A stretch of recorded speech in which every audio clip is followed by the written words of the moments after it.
关注 SC Boy 官方公众号，365天每天更新，让你与20万猛男一起更便捷的享受我和黄哥给大家带来的快乐，不要告诉别人哟。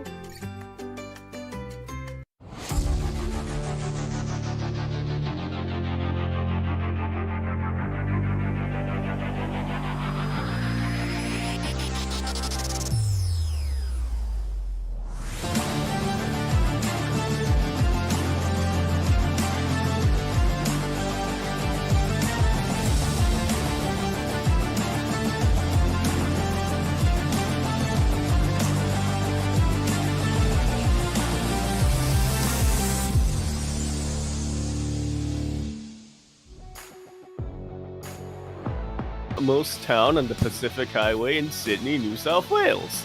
Look at that.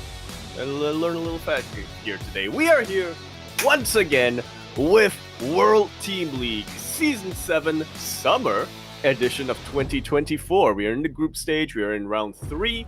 Still regularly pretty early in the regular season, but we are going to be continuing nonetheless. I'm your, of course, your host, Yaku of the Zakus, and with me today is El Asador del Interior que tiene delicias para un buen raton, like _VIP. How we doing, like?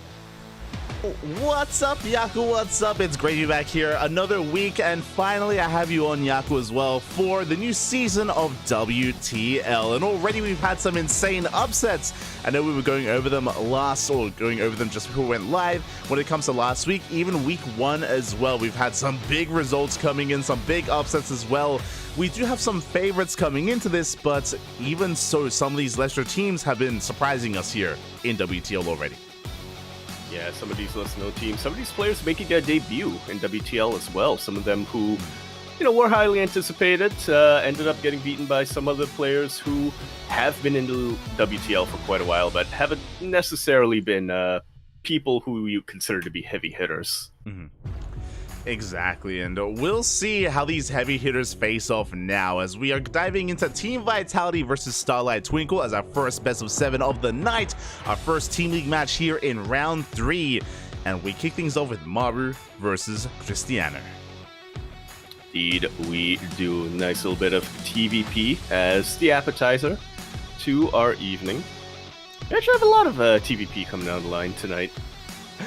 We do. We have a lot of TVP here, and what a one to kick things off as well. As Maru, of course, he is the ace player of Team Vitality. I would say he's the best Terran player in the world, and he's up against Cristiano, who's an up-and-comer from the European region, and he has been doing very well for himself.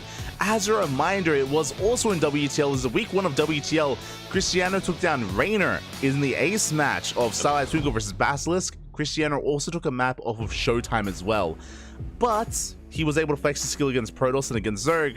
What about his versus Terran? Yeah, so far, I mean, he did end up getting O2'd by Coffee just last week, but of course, Coffee, very, very different player than Maru. More of I would say, a thinking man's Terran. So I wouldn't blame any player in the world, especially a Protoss player, for falling to some of the tricks that Coffee has up his sleeve. Maru, on the other hand, still absolutely terrifying, but a little bit of a different style. And here we go. Jumping in Ghost River in the top right-hand corner, we have our blue Terran player representing Vitality. It's Maru. And in the top left, we have his opponent for Starlight Twinkle, Cristiano. I've been saying to myself, like, as we were loading in, keep the intros quick. They are fast. WTL, they like to speed that along. I've been telling that myself over and over, but I don't think my mouth will ever get used to it. It's hard. It's a hard adaptation here, especially with our renowned intros. So we'll get used to it, I'm sure, over the course of the season. We'll try our best, at least. We'll try our best. And yeah, this is going to be a really interesting one. As you were saying, Maru, I would still rate him as the best Terran player in the world. So, it doesn't bode too well for Cristiano. I don't think there'll be any big disagreements there. Sure, there's some people coping out there about some other Terran players, like Hon Mono, for example. True. Okay. Coffee as well. You're not wrong. Strong contender. But we'll see what Cristiano has in store for us, has planned. Because what's important, what I love about WTL, and I'm sure you picked up on it as well, is that WTL does favor a lot of prepared play, right? You come in with a build, with a map of choice, even a losing picking map as well, as it is loser's pick, so you do have a backup plan up your sleeve. And because of that, that is why we see a lot of upsets. That's why we see some crazy results that we otherwise would not in some of these other more standard events. Yeah, a lot of our players who have mostly been playing in, who don't really have a lot of experience in a preparation format, right? A lot of players who, haven't been able to go over to Korea, haven't been able to play in Code S, which I think is pretty much the main tournament that still uses that format. A lot of times do end up getting blindsided when they face a player who has had a week or even just a couple of days to really analyze their style, their replay, and come up with a game plan. Yeah, it's really cool to see this kind of variety and this format showcased once again, and we'll see how our players are able to, or what kind of builds are able to really showcase here. Already we have a Twilight Council opener out of Cristiano, so he's going to be going something a little bit more aggressive here, going for Blink. I say that we have actually seen a rise in popularity of Dark Templar. I'm not saying that's what we're going to be seeing from Cristiano, but we've seen it more often than not nowadays. You're telling me. Oh, no. I'm glad to know that that's not just reflective of my own low-level ladder experience, but it is something that the pros are also bringing out as well. Yeah, I know what it is, but it seems to be a little bit trendy nowadays to whip it out like once in a tournament. I feel like it's cyclical, with Dark Templar. They'll fall out of fashion, but every couple of months, after players kind of forget that they exist, Protoss players will be like, you know what? I feel like doing them again. Unironically, I mean, it works well. It does work well, but here we go. Blink is going to be on the way. Hellion dives in. Hellion's going to get picked off, but we do manage to pick off some of these workers with the scout as well, I believe. Yeah, I believe Maru was just about able to catch that Twilight Council researching something, most likely Blink. It would be insane if it was charged, but at the very least, he can cross Dark Templar off his list. Yeah, can cross that off for now. Behind this, setting up for his own Mind Drop. I'll be honest, I have not seen a Mind Drop in quite some time in the new patch, so it's great to see a return here. Obviously, with the new patch, this was nerfed a little bit, and it is a little bit more difficult to really get some value out of this. So we have seen a lot of players stray away from it. I'm happy to see Maru embrace it, though, once again. Yeah, as am I, as somebody who does this exclusively in TVP, but yeah, very good catcher from Cristiano. He was able to keep his scouting probe alive, and with it, was able to catch that Maru was going across the map with this little scout. Maru will unload, will unburrow, and will reload. With those mines back into the medevac, he wants way more than just 2 probe kills. Yeah, he gets 2 worker kills, and as you mentioned, he keeps those Widow Mines alive, so very clean control here out of Maru, does preserve all of his units. Meanwhile, Cristiano did not go for an aggressive build. He went 2-gate Blink into a third. Third next is already on the way, so a much more economic, much more defensive opener here out of Cristiano. Yeah, and I definitely can't say I blame him. Maru not only has a bit of a reputation of going very aggressive when he sees an opportunity, but we are on Ghost River, and it is a very, very short rush to this map. I don't quite have the stats on this yet, but I believe it is ever so slightly Terran favored in TVP, just because of how quickly you can hit with a timing attack. Speaking of timing attack, that's exactly what Maru's going for. I don't know if you noticed, but he's making Banshees. Making Banshees right now, he's prioritized tank production as well. He is pushing here on 2 bases. The Banshees are not to harass, they're to reinforce the main army. Yeah, definitely an interesting choice coming out from Maru, but one that we do see every now and then. Yeah, as of late, we've seen players like Oliveira and Beyond go for this kind of 2-base all-in style, and Maru, he is pushing forward. You can see that Cristiano's trying to slow him down, trying to force a siege, but Maru, he refused to siege up. Yeah, he knows he doesn't have to yet, and now he has made it to the checkpoint in a push like this, which is just behind these rocks. Very safe location for these tanks. Does have to be a little bit careful not to get flanked by the Stalkers, but that is what the Banshees are for. One of them will get picked off. Stalker's going to do whatever they can across the map, whatever they can to really mess up Maru's economy, but he's got the safety tank up the ramp. Cristiano knows that he can't really go that direction. Yeah, exactly. He cannot break that main base. He can try to harass that natural. At the same time, we dive into the natural base of Cristiano as well. Maru pushing in, and he still has all of his tanks. Yeah, all of his tanks, the vast majority of his Marines stayed alive. Does Maru actually have Sim yet? He doesn't. He's only researching it now. And still he's doing devastating damage. Yeah, and again, he's breaking through the natural base. Good target firing here on the Stalkers as well. Does go for the Immortal Will. Looks like the tanks are going to be going down. Cristiano, he does focus him down as best he can, but there's still so many Marines. So many Marines. Raven has a lot of energy. A couple of auto turrets do get thrown down. Banshee providing a little bit of additional DPS and also acting as a little bit of a damage sponge here against these Stalkers. Tank will come in with additional Marines to reinforce. And I don't see Cristiano holding from this position forward. Yeah, I mean, killing the third was already good enough, and now we have broken the natural. So many probes are going to be going down as the boys are being pulled, and GG, Maru will take game number 1. Just like so. Look at him flex that water bottle afterwards. It's buckling under him. Oh my god, GG, a solid build there out of Maru, and again, that build, especially on Ghost River, hits that much harder. You talked about the rush distance by ground, you talked about how quickly you can move out across the map. On top of that, because Cristiano went for a fast third base, he did lack his production, he did lack his army to actually try and defend and hold on against that. There was quite a lot there working against Cristiano in game 1. Yeah, hindsight is 2020, right? I feel like that wasn't the worst choice from Cristiano to play a bit more defensively, to try to get to a 3 base economy as quickly as you can and try to defend from there, because the alternative is to just be contained on 2 bases, and that is absolutely the last thing you want as a Protoss player against a Terran player. But yeah, as we saw, pretty much everything else was working against his favor. Yeah, exactly. And it was a good punish there from Maru. Again, just a good build against Cristiano's opener. And with that, Maru already takes game number 1. And now we're getting into game number 2. Now, this is where things get interesting because it is Cristiano's map of choice.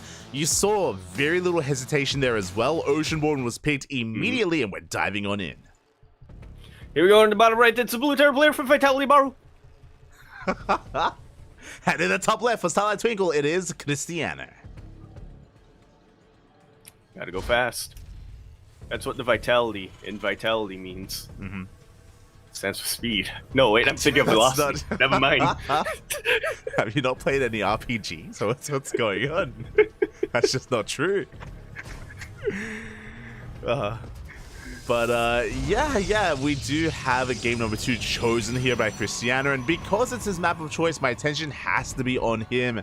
Likewise, it's going to be on Maru to try and piece together what kind of build Cristiano plans on whipping out here on Oceanborn. Yeah, we shall see. It seems to be his preferred map pick, in general, it is just a pretty popular map, but a few times Cristiano has had the opportunity to choose the loser's pick. He has chosen Oceanborn. Oh yeah, has chosen Oceanborn time and time again. This is kind of his comfort zone, and we'll see again what he does bring to the table. For now, we're just getting into our openers. We're keeping an eye on our production of choice here from Maru and Cristiano. Maru has opted not to go for a proxy. Often we don't really need to point that out, but again, it's Maru, so I feel like we have to point that out here for him. Oh yeah. It's been 6 years since his infamous GSL Code S run, where he did nothing but proxy, I think, in every single game, and yeah, he still will never shake that reputation, I think. I mean, for good reason, because he still does it every now and then. Like, he's an animal. He does. Yeah. But for now, it's going to be a double gas opener out of Maru, so going for a bit of a more aggressive build this time, going for a delayed CC into a faster factory. Yeah, a little bit more safe coming out from Maru than what I think we're used to. Wonder how much he's been researching Cristiano in the lead up to this match. Whether he knows that Cristiano, isn't one to shy away from going for a couple of proxies of his own when he's on the back foot. Yeah, like, we know that WTL is a pretty big tournament for a lot of these teams, especially this season where there's been like a boosted prize pool, there's a little bit more support, so WTL has quite a lot on the line. So I'm sure players, even of the caliber of Maru, are also taking this very seriously. We can see that Cristiano once again is going for a Twilight Council opener, so it's going to be Blink, but how many gateways and how greedy or how safe does he want to be? That's going to be the question that Maru has to answer. I love this from Maru. He jumps up the Reaper ramp and jumps down because he anticipates a wall, realizes there's no wall, has to go back and scout. And it does has to back off. Has yet to get behind the mineral line, bear that in mind. Meanwhile, Probe comes in, and we do confirm the Cyclone-based opener here of Maru. As again, he's playing very safe, as you mentioned, just making sure he's able to keep up with any kind of shenanigans, even like an Oracle-based opener or something like that. He would be able to shut it down, as he already moves that across the map. Yeah, I wasn't quite able to go directly behind the mineral line, but I think he did scout. He did spy a little bit of research on that Twilight Council, so he knows that it's not going to be anything like a Stargate just yet. Goes across the map to apply a little bit of pressure and to just double confirm everything that he suspects so far. Oh, and interesting, as it's being pointed out by the Observer, once again it's going to be a Banshee opener, but this time it's going to be Blink. Sorry, this time it's going to be Cloak here from Maru, as last game we skipped Cloak and we just prioritized more tank production and just a 2-base push in general. Meanwhile, Cristiano staying on 2 bases, this time he's going 4-gate. 4-gate Blink Stalk. Much more aggressive this time, and this time Maru is even less ready to really deal with that. The Reaper stays alive, however, jumps back into the main, confirms the 4 gates. Maru immediately switching gears.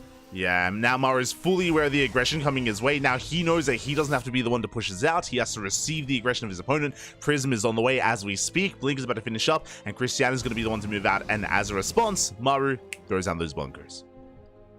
Just like so. Throws on the bunkers, makes sure that his tank production is on point.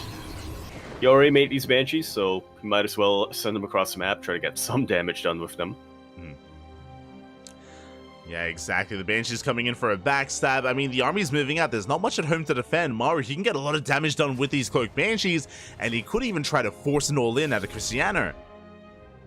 Yeah, I mean, there's not even detection out just yet. The Observer is going to be rallied across the map. Maru has 2 tanks. He is trying his best to wall off. Go for the shield battery. Yeah, the shield battery is going to be targeted down first before going for the rest of the mineral line. Meanwhile, the Stalkers have arrived. Cristiano has high ground vision. He can dive into the main base. Meanwhile, the warping across map does complete, but where is the detection? Slowly making its way back home. There's enough Stalkers here to deal with this Banshee that will be killed, but not before 5 probes get taken out. And he also forces to recall back home instead of over here across the map, so Cristiano's aggression is going to be even weaker than it initially was. Yeah, exactly. As he loads up, he's trying to dive into the main base. So you can see Maru, he is so prepared for this. He has the Banshee in position just to scout, just to spot. He's fully aware. His tanks are sieged up as well, and I don't see Maru taking much damage from this at all.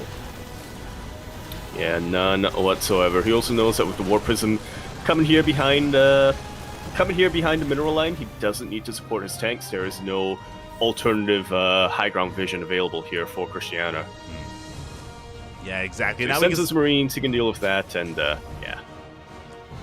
Yeah, as he's just trying to poke in. We do see back at home, Cristiano's transitioning. We have a 3rd base on the way, we have a Robotics Bay, a Forge, Charge has started up, but all this is delayed. All this is late. The initial plan was to commit with 4-gate Blink, and that plan is in the dumpster at the moment, so Cristiano doing his best to try to deviate away from that.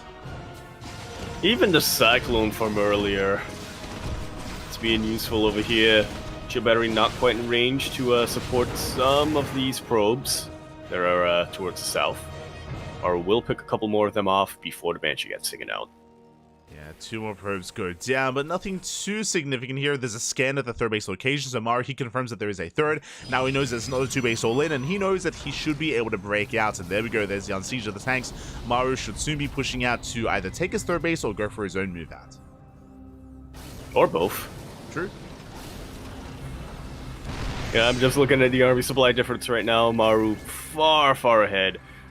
57 to 47 at the moment. Cristiano is getting high-tech units, though, behind all of this. Colossus is almost about to be out, and Thermalance is about halfway done. Yeah, it's still in production here. He desperately does need it for this push. You can see the goal here of Cristiano once again is to slow down the army, force up the sieges, and to just buy time before Maru's able to get across the map. For now, Maru, he's still just consolidating his forces. He hasn't pushed out yet. Cristiano trying to be as active as possible to slow that down when it comes. Yeah, Maru wants to be able to hit with as strong of a force as possible, and that means not committing to a stim or anything like that when he doesn't need to. I mean, he's up to 5 tanks, by the way. As you mentioned, he has Stim, he has Combat Shields, soon to be Concussive Shell. Massive tank flow is going up on these Stalkers as well. One Stalker goes down, and Maru may even pull the points with this. I believe there's no third CC. None in production. This is another 2-base all-in coming down from Maru. Starting to lose his SCVs back home to a bit of a Zealot run-by. Do you see the line in the minimap? That's the boys, Poppy. The boys have been pulled! The boys have, in fact, been pulled. Raven will... Did he not research Interference Matrix? I don't know, he didn't. He got Cloak. He might... He did get Cloak. He didn't research Interference Matrix, but he may just have an overwhelming enough force that it doesn't matter. That Christiana has these 2 Colossus. They do have Thermal Ant, so Maru does need to be careful. Most of his boys, his SCV buffer has been taken out. He still has a lot of tanks, though, and he can still target fire down these Colossus. They will get taken out, and with that, the backbone of Christiana's army has fallen. Maru lost a lot of units in that, but he's still far ahead in the supply. Exactly. And he has to be, because he doesn't have an economy anymore. Exactly, he's completely all in, but he has 3 tanks here supporting his army. He has plenty of fire forcing its way towards the natural. We collapse on this, we do focus on one of those tanks. Can we get every single tank? It's close! Ooh. Here comes a reinforcing tank. Those boys, after the Colossus went down, they're no longer buffering. They are repairing the tanks. Maru knows that this is the backbone of his army. He knows that he needs to keep them alive in order to keep this push going, and he has to keep this push going. He has no plan B. Yeah, he has no backup plan here. The boys are being pulled. We collapse on top of the tanks once again, but we're running out of steam. We're running out of Zealots, and Maru, he still has too much. He's breaking on through. He's broken the back. GG gets called, and Maru will take the 2-0 over Christiana. GG. Just takes another swig. He's like drinking his own body weight, like worth of water. Like the bottle is as big as him. It's crazy. The bottle is exactly. My God. That's impressive. Maru, he's a real Hydra homie.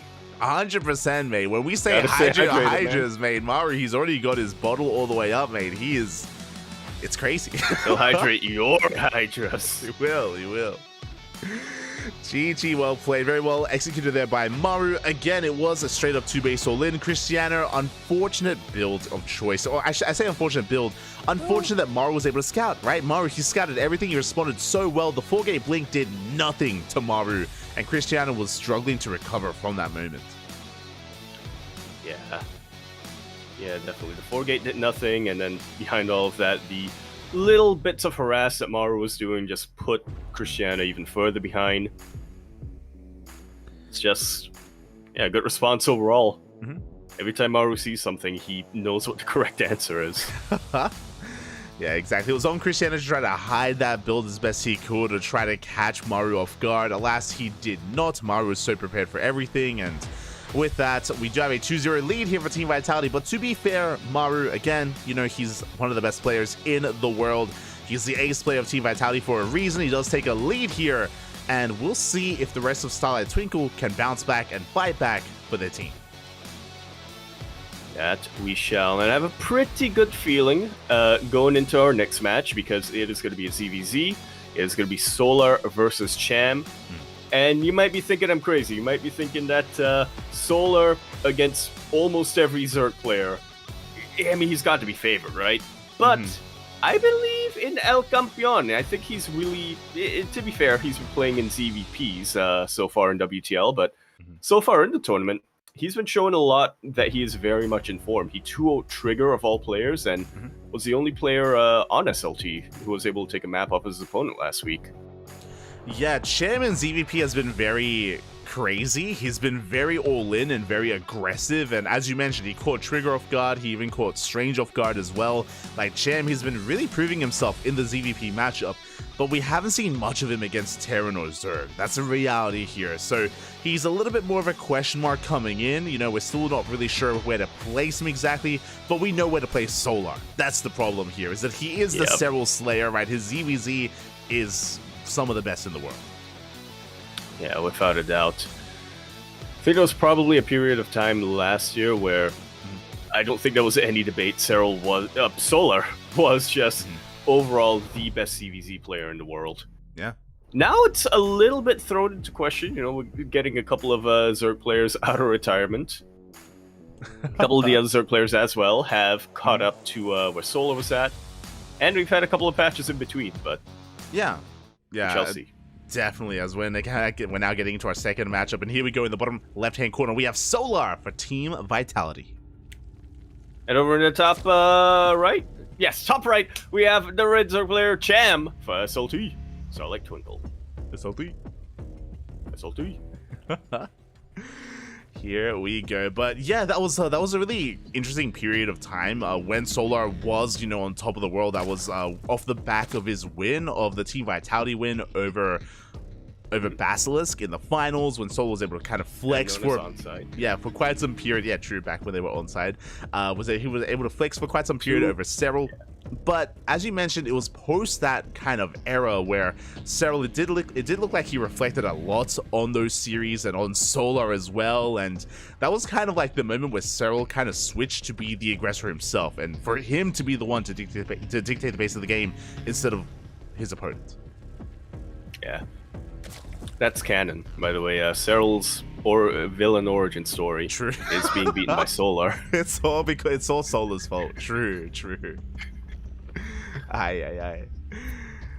Yeah, we'll see what Cham has to offer here coming into this. For now, we're getting into our openers. Nothing looking too crazy. We are mirroring each other for the most part here as we settle into Amphion as our map of choice.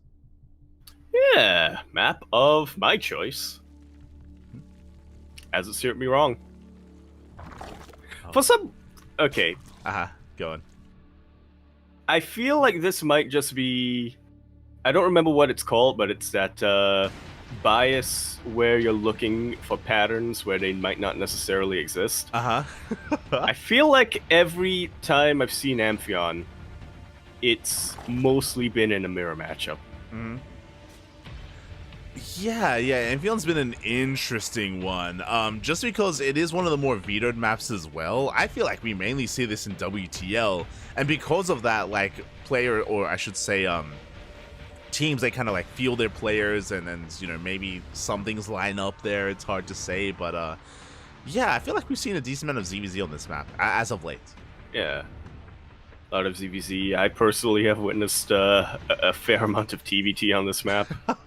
Oh, I see. Have you been enjoying it? I have, actually. Oh, there you go. It's very... I don't know what it is, but it's very common, I find, for my opponents to try to go for a quick tank push, or sometimes even proxy tanking. Mm-hmm. Oh my god! And then just dying immediately because I hold and they have no counter and they have no backup plan. Yeah, all-inning is tricky on this map, just because, I mean, some of the features of this map is the fact that you have a ramp leading to the natural, which is not the most common of features anymore in the map pool. Mm-hmm. On top of that, you have a really secure third base. Like, if you can mine through those minerals, that third base is kind of difficult to really engage in some of these other matchups. Yeah, I mean, not even just that secure third base location, but there's also the other triangular-ish third base location that... Sure, it's a little bit more exposed, but if you are able to fortify that, you have a really good foothold into your opponent's half of the map. Definitely, as we're popping off, by the way, because Shammy skips like, no! The Lings, they slip into the main base. The wall was not a wall, and we get a full scout of the main as well. I was about to talk about how we skip Link speed, we're rushing into a lair, but Solar sees everything. And he's gonna double see everything as even more Lings slip in, just to make sure that Cham isn't pulling a meal mic on him. Mm-hmm. Just to make sure that he doesn't suddenly cancel the tech randomly. Yeah, exactly. Just making sure he keeps eyes and everything. I mean, all gases have been taken. We have +1 carapace on the way. This looks like a bit of an old school Roach Ling all-in, where you prioritize carapace, you flood with Lings across the map, and you hope that your opponent did not get a Bailey Nest, so you try to break on through. As I say that, it's going to be +1 range on the way from Cham, carapace from Solar. Interesting. So it looks like both of them are looking to get into those Roach Wars, into Roach v Roach. Cham obviously going to get there a little bit sooner. but Solar will have the defender's advantage on his side. Yeah, not just that, but the better economy as well, bearing in mind that Solar already has a third base up and running. He's droning as we speak, so Solar, he should be able to take a worker lead, and with that, eventually overtake Cham in the Roach production as well. So Cham is going to be on a bit of a timer here. We'll see what he can do with his +1 range timing. We'll see when Cham decides to cut drones. At the moment, he's on 44. He should be droning up a little bit more from here, but no, he makes an extra wave of Roaches. Okay, Cham is looking to play very aggressive, to say the least. Well, might as well, right? He already planned to go this route. He was already planning to go for an attack. Even though he's been found out, the best shot that he has is to just execute it. Execute it and hope that he can deal enough damage to Solar's economy to the point where he's back on even footing. Yeah, Cham is basically borderline all in. I say borderline because he just made a wave of drones, so I'm a little bit perplexed here. He did invest very heavily into these roaches, and Cham is so far behind in the worker count because it's been prioritizing roach production by so much. So we'll see what he gets done as he is now moving out. Yeah, starting to move out. +1 range about to finish up for him. +1 carapace already done for Solar. Yeah. And Cham is droning. He's chilling. He's droning Okay. up. We have +2 on the way as well. Cham did amass an army, but it looks like it's just for show more than anything. And now our eyes turn to Solar, because Solar, he's been able to be on a higher drone count for longer, and now they're translating into a soon-to-be much larger army. Yeah, I was about to be worried here for Cham, anticipating an attack that I don't think he would have been able to win on any circumstances, so... Yeah, thankfully Cham thinks the same way, and he is just droning up back home and trying to catch back up when it comes to his economy. Actually slightly overtaking Solar when it comes to the drone count. Yeah, it does slightly overtake him here. Solar still amassing up his own roaches. Roach speed about to finish up. +1 rage just now setting up for Solar as well. And with that, despite how tense the start of this game was, and it was very tense, we are getting into the mid-game here. We're getting into those Roach Wars, as you mentioned. I do still favor Solar's position, just because, again, his economy has been better for longer, but Cham is catching up, and if given time, Cham can stabilize. Yeah, can. He arguably already has. It's really on one of these players to make a first move, whether it's the first player to get a 4th base or the first player to attack. And it looks like Cham is going to be the first player to get a 4th. There we go. 4th base is on the way for Cham. Again, he did drone up a little bit more here. Both players getting up to 3 base saturation. You can see 65 versus 67 drones. It's, again, around 3 base saturation. Cham also taking up into an infestation pit. That is the first sign here of hive tech for Cham. Interesting. Hive tech with roaches. I mean, what would you get in a scenario like this, Light? I'm thinking pretty much just Lunkers. Just vipers. Yeah, Bunkers. vipers. With no hydrogen? Oh, we'll get there. Oh, well, if he wants to get there, we'll get there. If lunkers are asked, we'll get lunkers. We'll get the lunkers, Papi. We do see an infestation mid on the way now for Solar. Bearing in mind, Solar, he just scouted the infestation mid of his opponent, so he knows that, again, hive tech is going to be a possibility here from Cham. So we are just entering further on into the late to mid game here. Roach armies are pushing out. They're going to be clashing. A hive on the way already here by Cham. Yeah, but will he be able to utilize that hive before this attack? Both players are now maxed out. Cham slightly higher on the upgrade and the quantity of roaches. Army supply, that's the term I was thinking of. Yeah, the army supplies are pretty close, as you mentioned, slightly in favor of Cham. There's a hydrogen on the way for Solar, so again, Lunker tech is on the horizon from Solar. I'm surprised that Cham hasn't thrown down his own hydrogen yet either, as he still only has a hive. Meanwhile, he does have the better concave here on Solar. He does, but Solar is also sneaking in a couple of roaches to really stretch Cham's attention. Cham needs to be careful not to overreact to this. He will still lose drones regardless. I mean, his worker count is actually plummeting in comparison to Solar's right now. But still not a huge overreaction. Cham is still stable. Yeah, he does stabilize here. We can see that Solar is already got the Lurker Den on the way. It's lined up with the Hive, so really good timing here from Solar. Chan, this Hydrogen is late. Ideally, you want to start the Hydrogen with the Hive, so then by the time the Hydrogen finishes, you start the Lurker Den. The Lurker Den finishes in time with the Hive, and you can start up upgrades. So Chan is a little bit mistimed here with his production. As a result, Solar's actually going to beat him to Lurkers. Yeah, which is surprising. Yeah. All our eyes were on Cham. You called it first. Oh boy, and I mean, Cham, he's at least making use of +3. You know, +3 is on the way, so the upgrade advantage is going to be in favor of Cham. The Roaches are still trying to get past each other. So far, Solar able to keep up. Cham not finding a way through. And what's scary, again, is that time is on Solar's side because Lurker Tech is soon going to be prioritized here for Solar as the Lurker didn't just now start for Cham. Yeah, we're at a point where Solar wants to lose his Roaches. He wants to take these engagements, even if they're not favorable, because he just wants to shave off his supply too. There we go. Get 12 Hydras, 2 Vipers, soon to be 12 Lurkers, 2 Vipers with energy. Yeah, exactly. And again, the dynamic of ZVZ, it's Lingbane versus Lingbane into Roach v Roach into Lunker versus Lunker, and Solar's gonna get there first. Cham is one step behind when it comes to that Lurker Tech, and we'll see if he can survive here until he can get into his own. He does deny the 5th base here of Solar. Sandwich is good, but yeah, sort of get sandwich just like so. I mean, Solar's bread on the sandwich is looking a little thin, but here come the Lunkers to reinforce. Cham will not be able to break through. Yeah, the Lurkers are a brick wall here for Cham, and Cham is going to get completely cleaned up. He does try to escape with some of his Ravagers here, but alas, he's being just targeted down by by the remainder of Solar's army, so a good cleanup here. And Cham back at home doesn't really have much of a bank. You can see here he has a lot of minerals, but where is his gas? Used up. Use them all up on the upgrades, on just about everything else. He's scrambling right now to get some static defenses up, but Solar is not one to let go of an opportunity like this. Cham does have Lurkers of his own, and it's going to help a whole ton when it comes to staving off the Roaches here from Solar.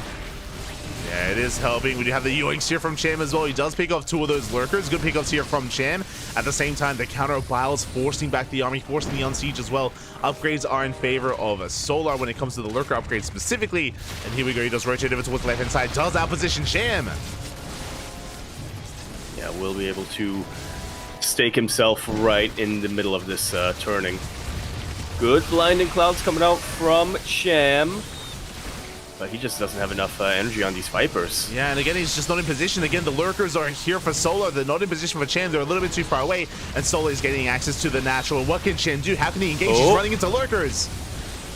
He's starting to run into Lurkers. That's a lot of AoE. 3-3 did, or +3 range did just finish up here for Cham.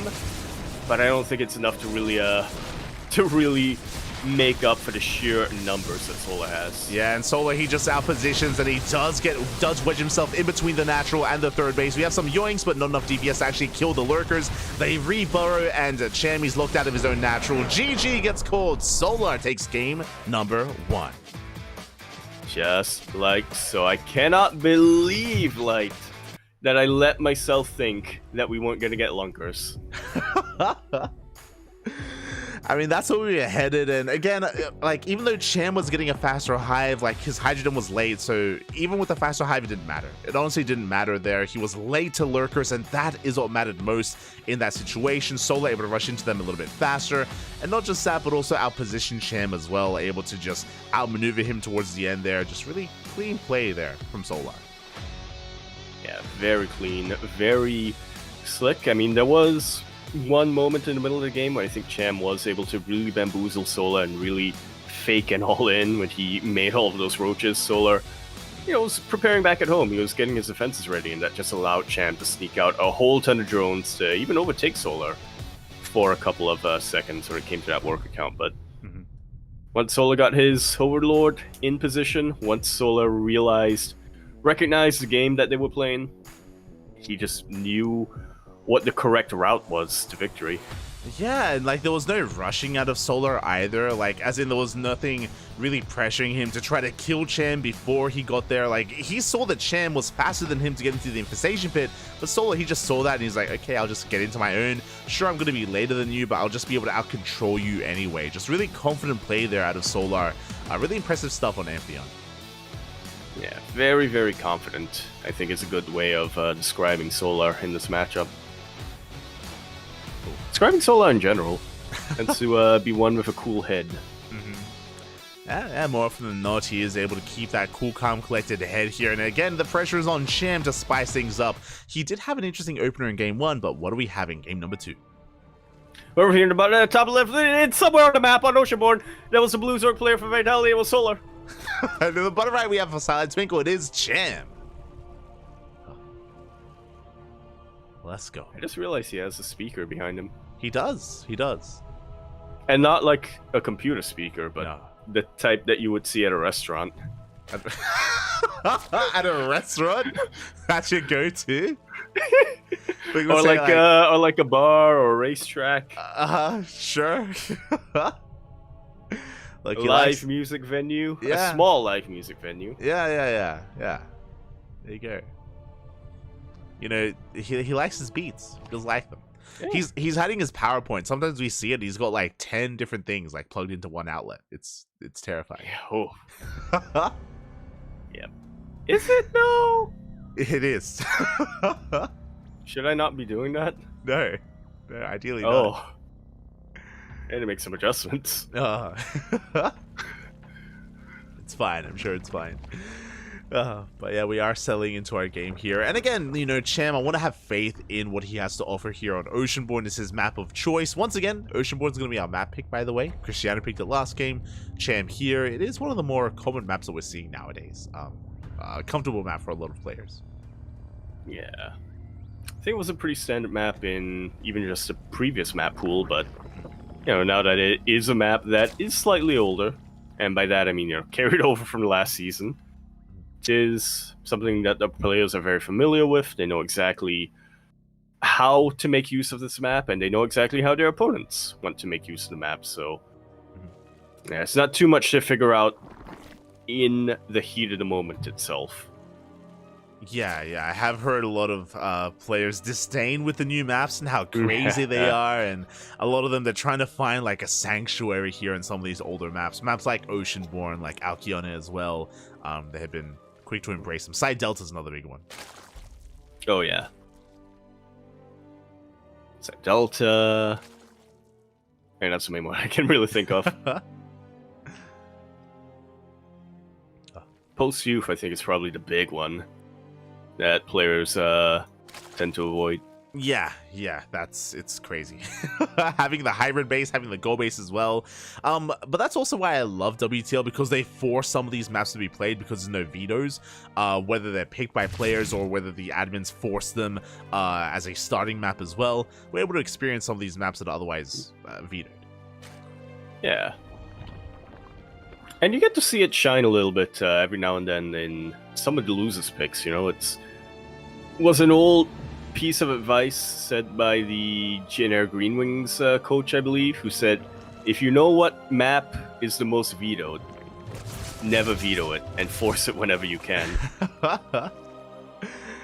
Wiser words have never been said. As Cham, he skips link speed. Once again, he skips link speed, same build. The exact same build 2 games in a row. Cham walling off on 2 bases, rushing into a lair, rushing into roach play. Meanwhile, Solar has correctly identified what's going on. He didn't get a full scout of the main this time, but he has pieced it together, and he has also decided to skip his main next. That he has. Both of them going into those roach wars directly. You know, as you said, ZVZ is Ling Bane into Roach v Roach, into Hydra Lurker v Hydra Lurker, but that doesn't mean that all 3 stages are equally as long. Sometimes you see just a massively reduced Ling Bane stage. Yeah, like we're skipping it entirely here. We're just skipping Ling Bane once again, 2 games in a row. And the question becomes, is Cham going to try to use game 1 as a way to lure Solar into a false sense of security? Remember, Cham, it looked like he was setting up for an all-in, but he didn't commit and he just decided to drone in game number 1. This time, he might just commit. He might just send it. Yeah, send everything. Load up some of these queens into Dropper-Lords. It's a very classic way of dealing with it, especially since Solar is playing very greedy this time. Kind of anticipating Cham to not be as aggressive. Yeah, we can see Solar droning up, taking his third base. Cham did make a wave of 5 Overlords, which is a little bit telling, and there we go, we have more roaches in production. Now, thankfully, Solar has cut droning. Now, he did still drone up a little bit more, he droned up to 48, but he is making a good amount of his own roaches at the moment. Yeah, 12 of them, just about to pop. And this is a little bit of a larger map, Oceanborn is, so regardless, it will take Cham a little while longer, or either player a little while longer, to really make their way across. Cham's going to try to speed it up, though, with a bit of a creep highway. There we go. The creep is being sent out across the map. You can see the Queens Rich Raptor pushing forward against Cham. He has cut workers for quite some time. Solar is re-droning, which is scary. He's only making 2 drones, thankfully, but he can't really afford to make too much more because here we go. Cham is pushing in. Cham is pushing in. He is going through. Coming in with his queens as well. Not drop alerting them, surprisingly, but still going to be able to utilize them in the fight. Still has transfuse energy readily available on top of them, and that can absolutely be the deciding factor. That little push that tilts things towards Cham's favor.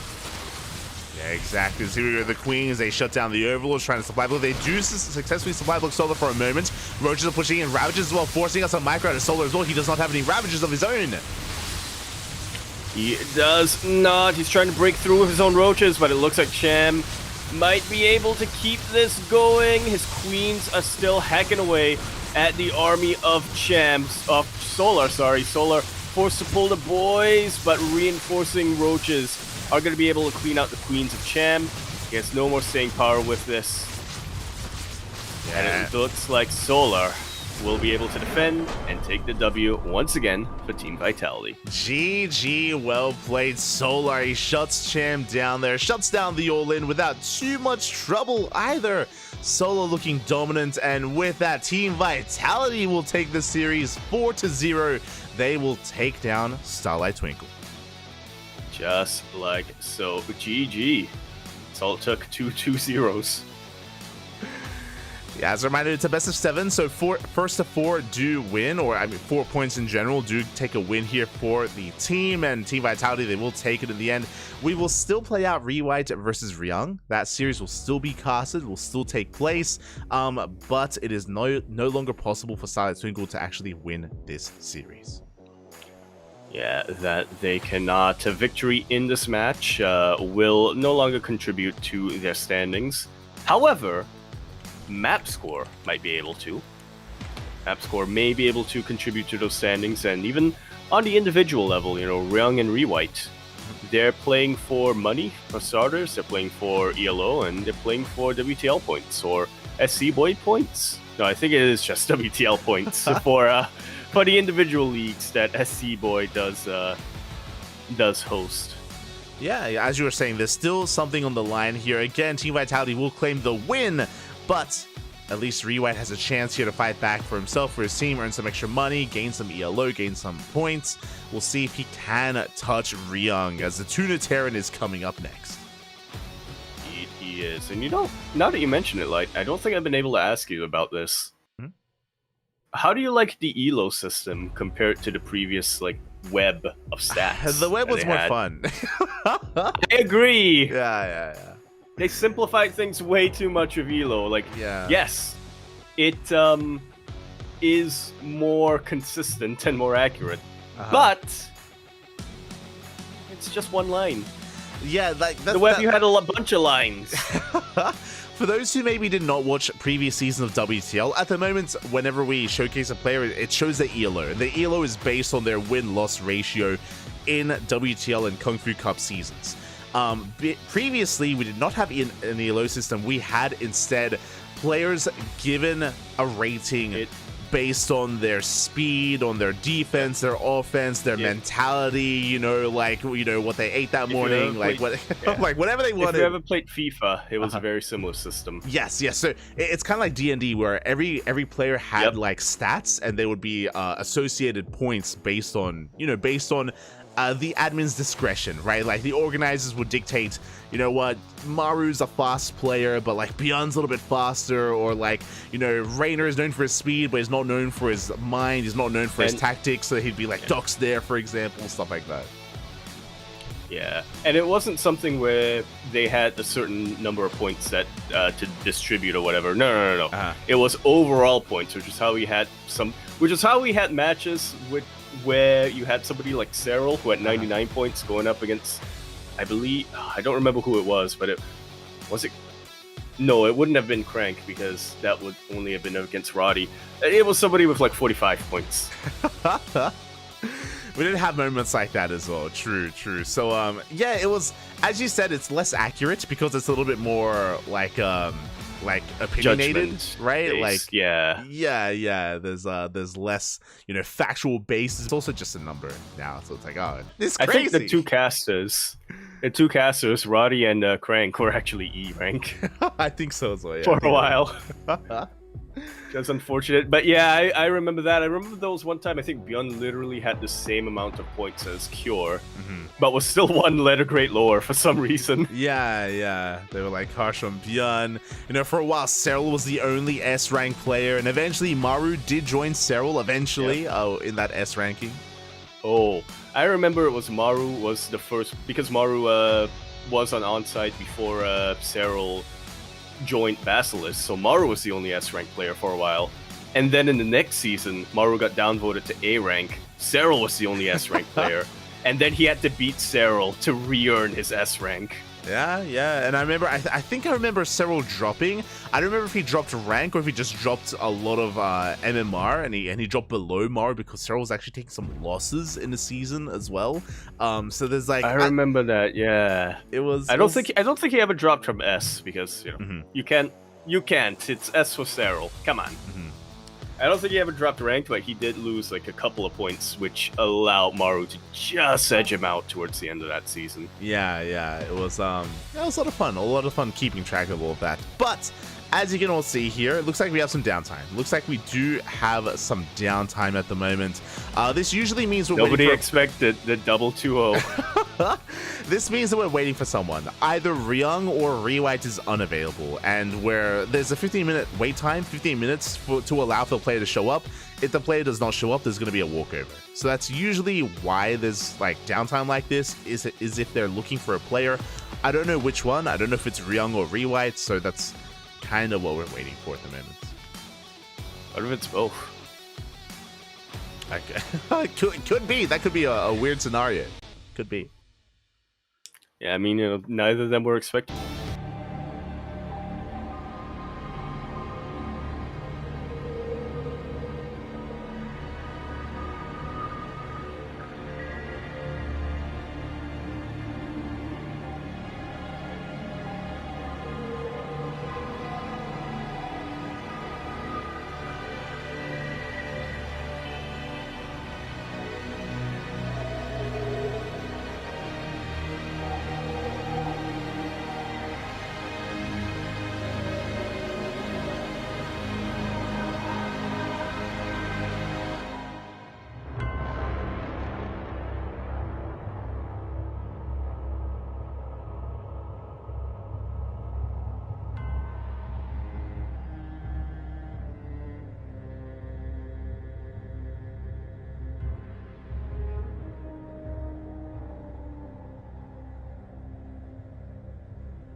And we are back. It looks like we have found our players. We found one of our players anyway. It looks like Rewhite is here. Ryung is also available. Just not here on cam. Yeah, thankfully we have our players. It's going to be Ryung versus Rewhite here in a Terran versus Protoss. Game 1 is going to be on Alkyone. Again, I was a little bit surprised to see Rewhite. I don't know if you noticed, but we are missing one of our key players from Starlight Twinkle, and that is Wayne. Wayne is one of the key components of the team, and he is MIA here today. Instead, in the absence of Wayne, we have Rewhite stepping in. Indeed. The blue Terra player is for Vitality. It was Ryung. And in the bottom left-hand corner, we have Rewhite for Starlight Twinkle. Here we go. Rewhite, like you were saying, a little bit less of a known player. I mean, he is very, very active in the Chinese scene. I do remember back when ESL Masters China was a region, when we would cast the qualifiers, he would show up pretty much every day. There would be some days where he was already qualified, but he would still sign up and then be told later on, hey, you've already qualified. We're taking your name off and readjusting the bracket. Yeah, that has happened in the past, and again, I'm just happy to see that both these players have shown up here. We can actually showcase this TVP as well. There's a little bit less pressure on Rewhite's shoulders, right? There's a little bit less pressure. You know, the series is kind of over in a way, and he can kind of play to his heart's content and do his best here against Ryung. Ryung is going to be coming in as one of the heavy favorites, of course, but Rewhite has popped off from time to time. Like, he has shown us quite a bit of skill. Yeah, quite a bit. Quite a bit indeed. TVP, I would also say, is probably a matchup that I would favor Ryung in typically. You know, Ryung, he is known mostly for his TVT. In fact, he kind of has been given the moniker TVT Super Demon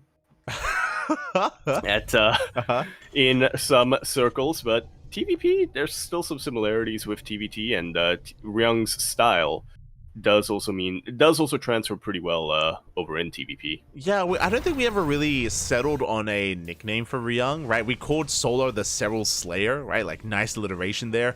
If you remember, it was Ryung who actually led his team to victory last season, led onside to victory. As Ryung, he shut Clem down. The only player in the playoffs to be able to beat Clem. Yeah.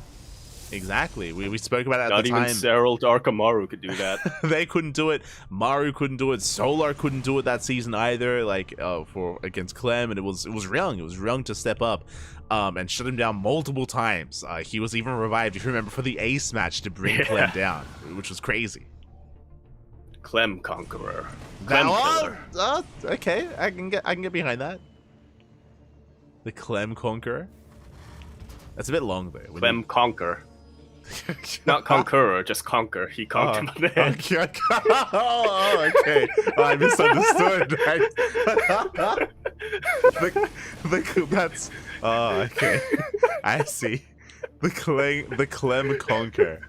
I'm not so fond of that one. I did initially say Conqueror. Okay. The Clem Crusher. You thought correctly. Okay. Ooh, that's a good one. That is a good one. I like that one. I like it. Because it also fits, because it can be like Clam Crusher. Yeah, there you go. If only we thought of that last season when we were casting Ryung.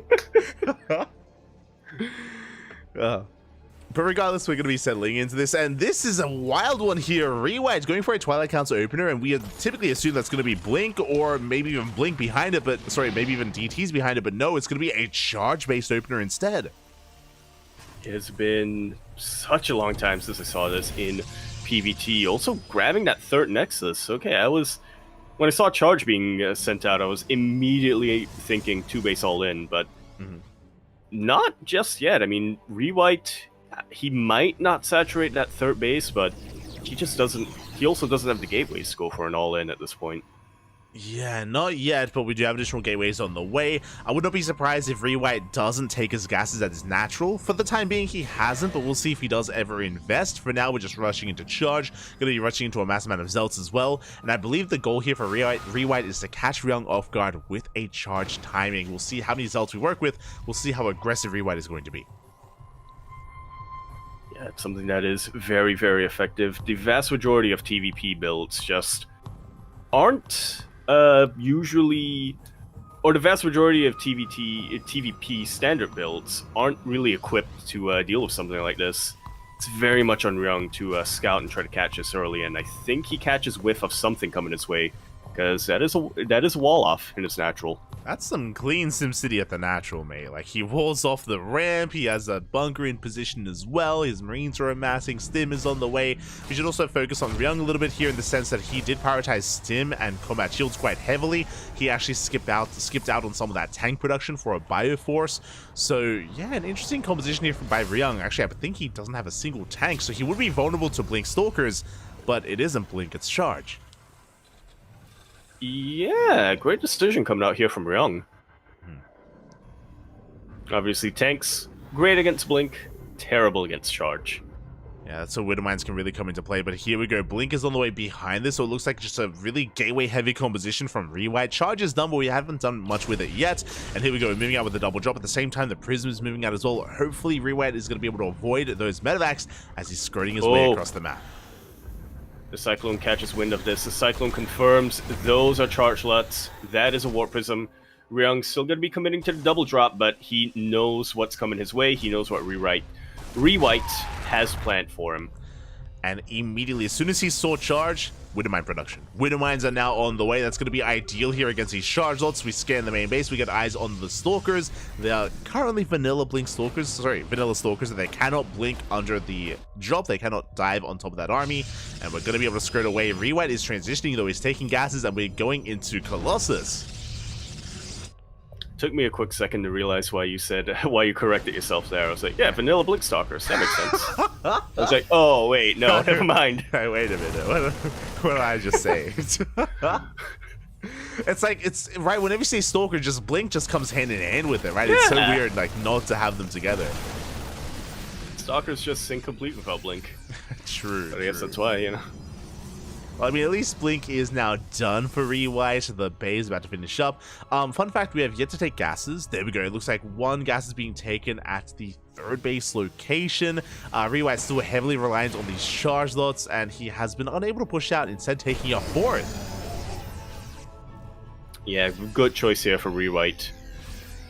He knows that Ryung is going to be playing it safe from here on out. He knows that he doesn't quite have control of the map, but he had the ability to keep Ryung on his side of the map with that Warp Prism. Now that Warp Prism is gone, Ryung is unchained. He's free. He can do whatever he wants on the map, and he has a much scarier army than what Rewhite has been able to muster. Yeah, he does. I mean, as you mentioned, without that Warp Prism, there's nothing keeping Ryung pinned back at home. Not anymore. He's pushing out across the map. As I mentioned, some of these gases are being taken. We're allowing for some Colossus production, but only one robot producing at a time. Massive charge on counterattack towards the north, but that means that they're not at home to defend it. That they will not be Ryungselez at SimCity. That is a real Colossus. It is a vanilla Colossus. Wait. Yeah, vanilla Colossus. Yeah. As it doesn't have thermal lance yet. Yeah, exactly. No upgrades yet for the Colossus. Here we go. We're pushing on in. Again, barely any charges to buffer, and we can dive on top of the Colossus. Yeah, battery overcharge did just finish up, though, and there is an overcharge available. Colossus will stay alive, and Ryung will get pushed back. Yeah, very clutch overcharge there by Rewhite. He's barely holding on, but the overcharge is about to run out. Looks like Ryung, he barely doesn't have enough to keep on pushing, though, as he does stim once again back at Omi defense. Really good SimCity out of Ryung. The Zealots, they do almost nothing there. That was a lot of Zealots, by the way. They do not break in. Yeah, they do not. A couple of SCVs went down, but I mean, Ryung's not too far behind when it comes to the worker count, and he's got 3 orbitals. He can mule for days still. He can mule. At least Rewhite didn't take any economic damage. No probes are killed in that push, but he's pushing out onto the map. He's maybe overextending here. Does dive on top of the army. Mine shot's going to be going off on the Zealots. A lot of them will get weakened, taking significant hull damage, but still alive for the most part.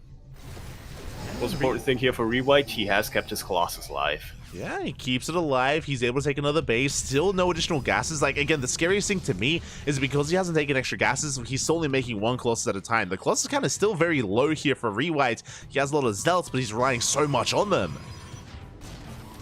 Indeed, he is. Great EMP here from Ryung, taking out the shields of the vast majority of those Zealots. Still a lot of Zealots, and after a certain point, you do hit diminishing returns with them. You do, and Rewhite is going to be splitting up his Zealots as a result to try to mitigate that, going for another big Zealot counterattack. He has his main army, of course, at the 4th base, and I think Ryung has kind of missed his opportunity here. I think it might be wise to back off and to just expand from here. I mean, sure, he has a terrifying force, but now we're getting up to 2 Colossi, now we're taking more gases, 2nd Robo's on the way. Rewhite, he's holding his own. He is holding his own. I think that window of Ryung to go for a timing attack has passed. Definitely with you here, Light. It's probably best here for Ryung to focus more on securing his 4th base. Those are in a bit of a vulnerable position. most of them will live. Ooh, yeah, one ghost goes down, but only one. But here comes a massive army again. So many zealots here with Rewhite, and he has 3 Colossi. And what do we have to defend? The Vikings are doing what they can. Big EMP here on the zealots. Boys are being pulled. They have to be. Indeed, they do. Barely anything shoots up. These Vikings have free range. That 4th base actually going to be floating into position without much of a hindrance, but it looks like Ryung's ground forces are starting to buckle. Ooh, they are. 1 Colossus goes down. We still have 2 left here. GG gets cold, and Rewhite fights back for himself, for his team, and puts a point on the board. GG. Very nicely done here from Rewhite. He's in a precarious position many times throughout this game. His lack of gases was really hurting him. I was terrified, honestly, like when I saw that many zealots out on the map here for Rewhite. I thought, well, 3 good EMPs, 2 good mine shots, and that's basically the entire army of Rewhite gone. But in the end, he was able to hold, he was able to survive. Ryung was a little bit too tunnel vision on trying to win an engagement that, yeah, his 4th was a little bit too delayed, and in the end, it ended up costing him. Yeah, a really big pivotal moment in that game was the moment when Ryung pushed into the 4th. If you remember, it was that moment when we had 1 Colossus to defend and we barely popped off that overcharge, and it was so important that the Rewhite did not lose that position, that he did not lose that Colossus. He was able to survive, able to maintain himself, and build up that Colossus count from there. As you pointed out as well, like, he was doing such a great job of preserving his high-tech units and keeping them alive here until that eventual move out, until that eventual push. And again, because Ryung did not kill the Colossus then and there, because he didn't deal any economic damage, he missed his window, he missed his timing, and he needed to understand that, respect that, and back off and be more defensive from there. Unfortunately, he was caught out, and yeah, Rewhite did well for himself. Very impressive. You've yelled at me for doing the exact same thing as Ryung I have many times in PvP.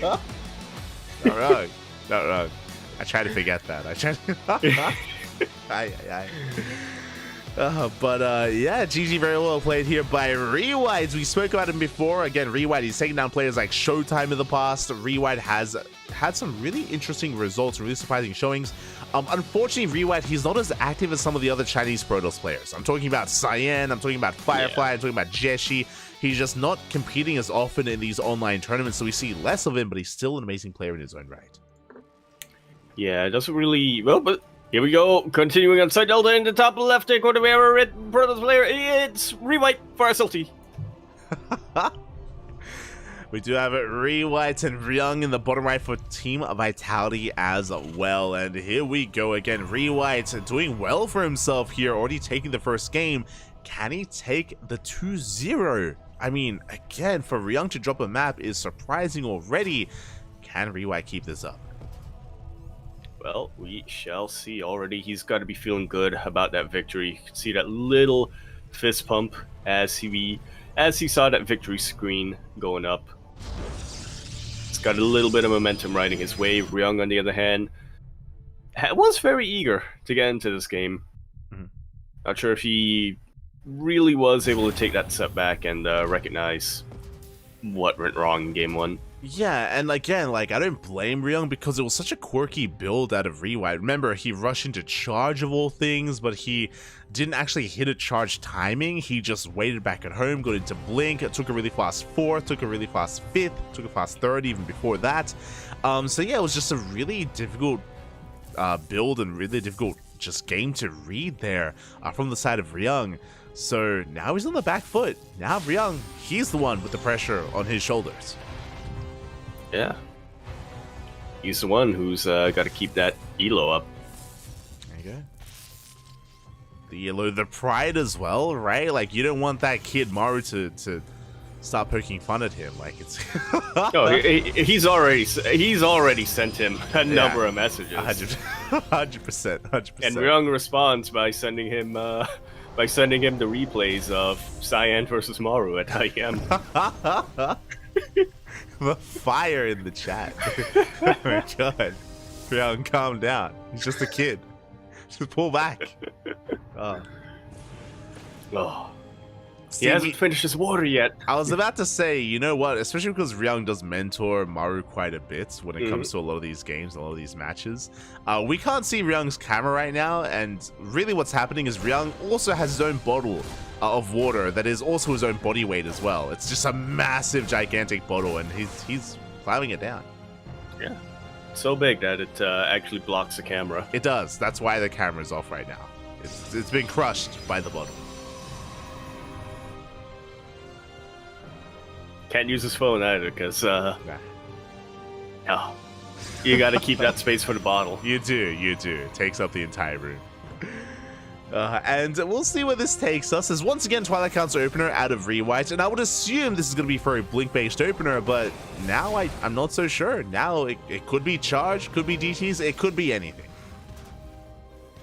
Yeah, everything's really up in the air right now from Rewhite. I like this in the chat. Ryung is actually in a fish tank because he's tuna. That makes sense. That's accurate. There you go. Yeah, it's going to be Charged once again coming out from Rewhite. Okay, so it's going to be another Charge-based opener. It's looking so far like the same build.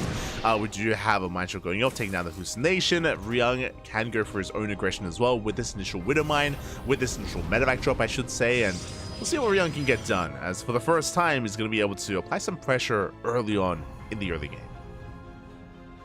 Yeah, going across the map with his drop. It is a single mine, but with a whole bunch of Marines behind all that. Reaper playing a quick little dance here with the Adepts, just trying to keep Rewhite's attention away. He does spot the medevac though. Will be focusing his attention on it.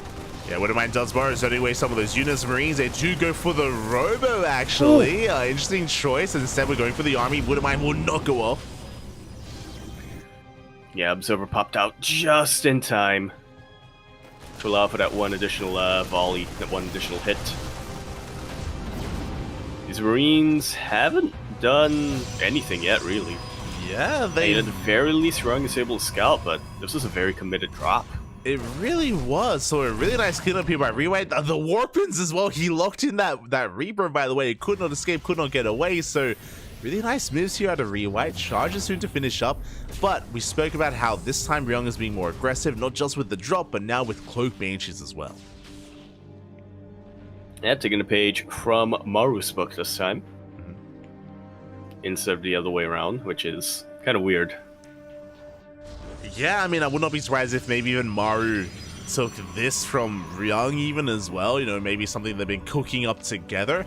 I'm curious if this is going to be a 2-base all-in, right? Like, we saw this out of Maru, and Ryung can still throw down the third, but for now he's building up here on 2 bases with his tank production, with his Banshees, with his bio as well. We'll see how hard this hits. We'll see if Ryung does end up committing to this. We shall see. My eyes are going to be glued to that production tab light already. Stim and +1 on the way. And like you said, Ryung could still throw down a third base, but those 2 more axes get thrown down.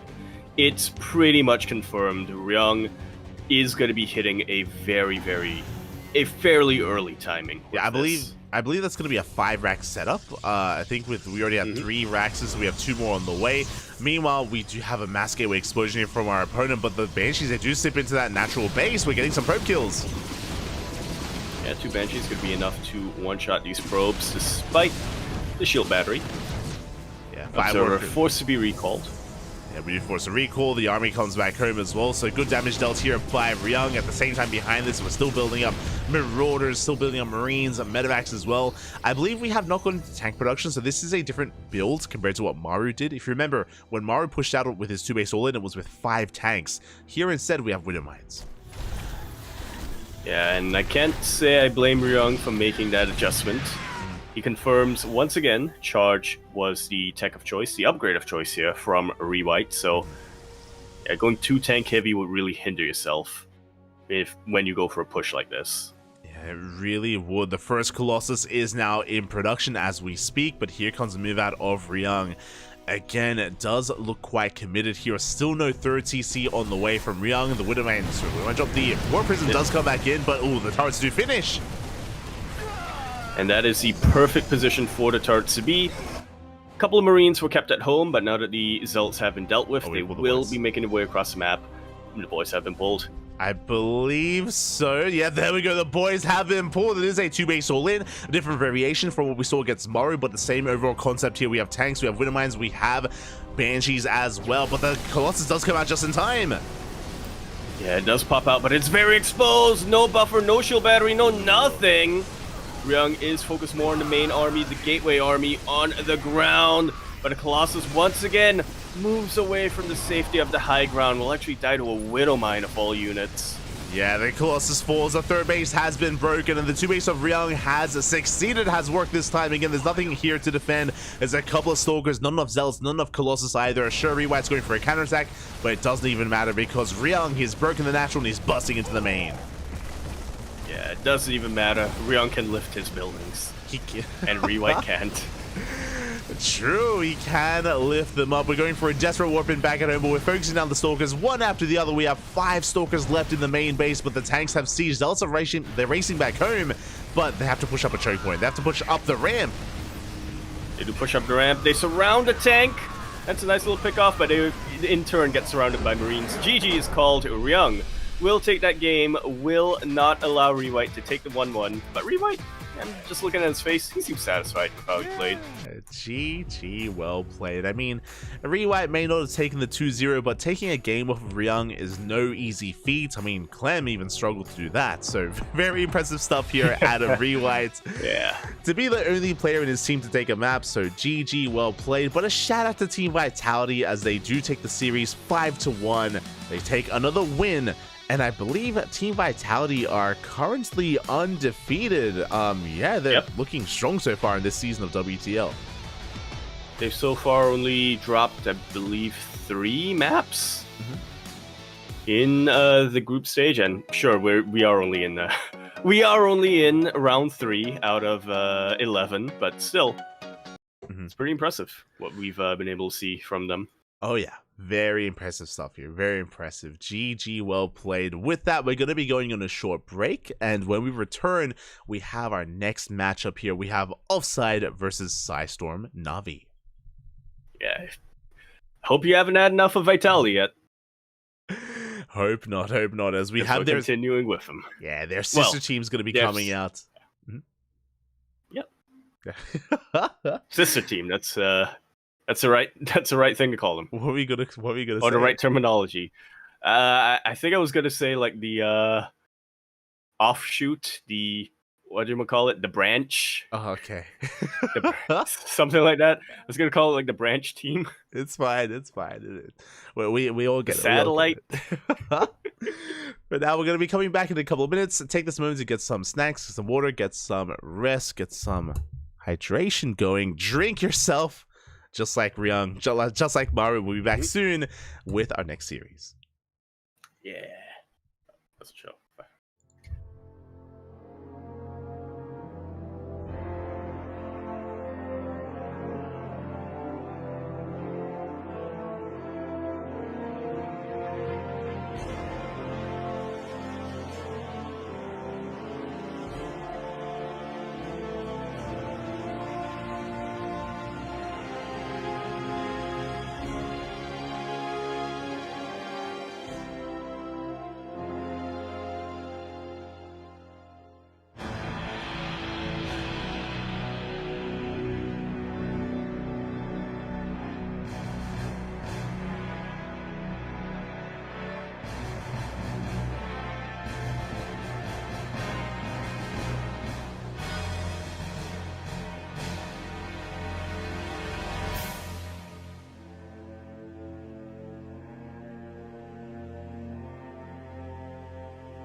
调座舱。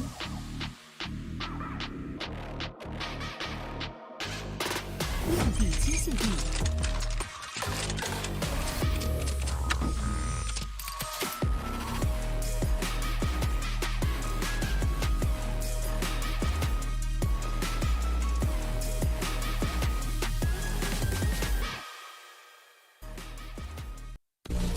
biu biu 是我运营的产品，我想通过它和更多不懂分寸的人一起探索世界的边界。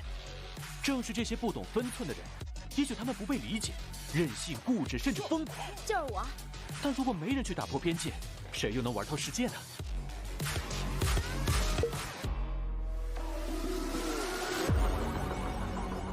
打开微信，搜索公众号“星际老男孩 SC Boy”， 这里有每日的直播预告、重要的赛事报道、精彩的视频剪辑、有趣的主播八卦、定期的抽奖福利以及爆笑的节奏和评论。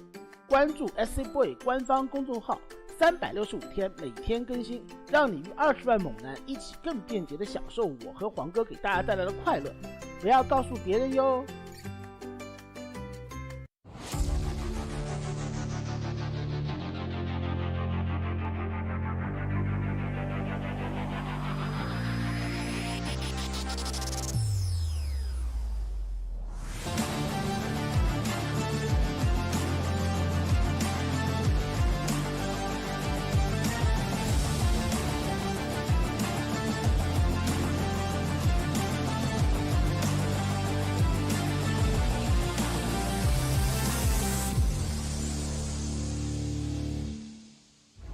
As well. I would say that he was at one point one of the best Terran players outside of South Korea.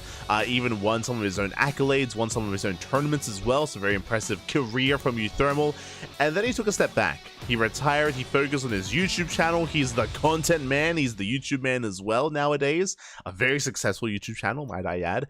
And did recently decide to compete once again, but not as Terran like he used to, as random. But this time playing as Terran. In the top right, we have a blue Terran player for offside gaming. It's Uthermal. And in the top left, we have a Psystorm Na'vi. It is Geralt. Sporting a little bit more facial hair this time. Yeah, it was last week. Throwing it back. We got excited. Last week, he started to grow his facial hair again. He was getting a little bit scruffy, and I was curious if he was going to grow it or if he was going to shave again. I was still like holding my breath, but he has yet to shave it. This could be the return of the mustache. And if it is, he'll be unstoppable. He's already on the up and up. He's already, cleaving his way and, becoming a terrifying name in the Polish scene, in the overall EU region in general as well. Yeah. He's gone from an up-and-comer to now being on the up? Question mark? And coming. Yeah. Yeah. He has... Yes. I'm not going to finish that sentence because I feel like it's going to be taken out of context. Oh, God. I'm wise to you all. I get what you're saying. You're saying that he was coming and now he has arrived. And here we go. We have Uthermal kicking things over the proxy Rex across the map. Double guys, I'm curious if there's going to be a proxy Marauder build. As I say that, there is no add-on. We're going for Reaper across the map, and it's only one Rex, so not the most committed build. Yeah, I was going to say he was quite fond of proxy Reapers. He had a guide on YouTube specifically on how to do proxy, did I say proxy Reapers? I meant proxy Marauders, how to do proxy Marauders in TVP. One that I shamelessly stole. I mean, he did. But yeah, it's not going to be that this time. Yeah. This time it's just going to be Reapers. We're transitioning back at home. Ooh, that's a kill on the SCV, by the way. So, bit of a rough loss there for Uthermal. That SCV should not have died back at home. Meanwhile, the bunker is on the way. Can we try to keep this SCV alive? Can we avoid that Zealot? So far, we are. But not for too much longer, as it does get taken out before the bunker completes. Whatever Uthermal had planned here, he is going to have to scrap those plans. Yeah, I mean, if the bunker had finished, then we can delay mining time at the natural. We can focus on the pylon. We can get more damage done. Very clean defense here by Geralt to minimize his losses, to shut down the bunker, and now Uthermal has to race back home. Now Uthermal has to transition. Yeah, into I mean, I'm trying to speculate, but I'm not sure how you would transition from here. He is getting a couple of safety cyclones, so at the very least he will be able to keep himself afloat. Yeah, we do have those Cyclones on the way. Reapers are racing back home. Behind this, Geralt is going for his tech of choice. It's going to be a Twilight Council opener here out of Geralt. Unlike Rewhite, this should be Blink. Rewhite was very fond of his charge-based play, but Geralt is a little more standard compared to Rewhite, so Blink should be on the horizon here from our Polish Protoss. Yeah. Very versatile upgrade that you can have here. Very versatile opening for Protoss. You can use it defensively, offensively. It's all about how you build it. Oh my god, and the Reapers, the KDA charges are very impressive here as Uthermo gets 3 probe kills and he escapes with both Reapers. A very nice micro, very nice control from our Terran player as he does rotate back around. Oh, he does run into the Stalkers, has to be wary, has to be careful. But because these Reapers are up and running, it means that Geralt is stuck at home. He's stuck at home, and Uthermo, he's not done with his aggression. That he is not. He does reveal his hand a little bit here, dropping the Cyclones to take out the Adept, but I think Uthermal is feeling confident enough in his control, in his micro, that he doesn't mind Geralt knowing that 2 Cyclones are coming his way.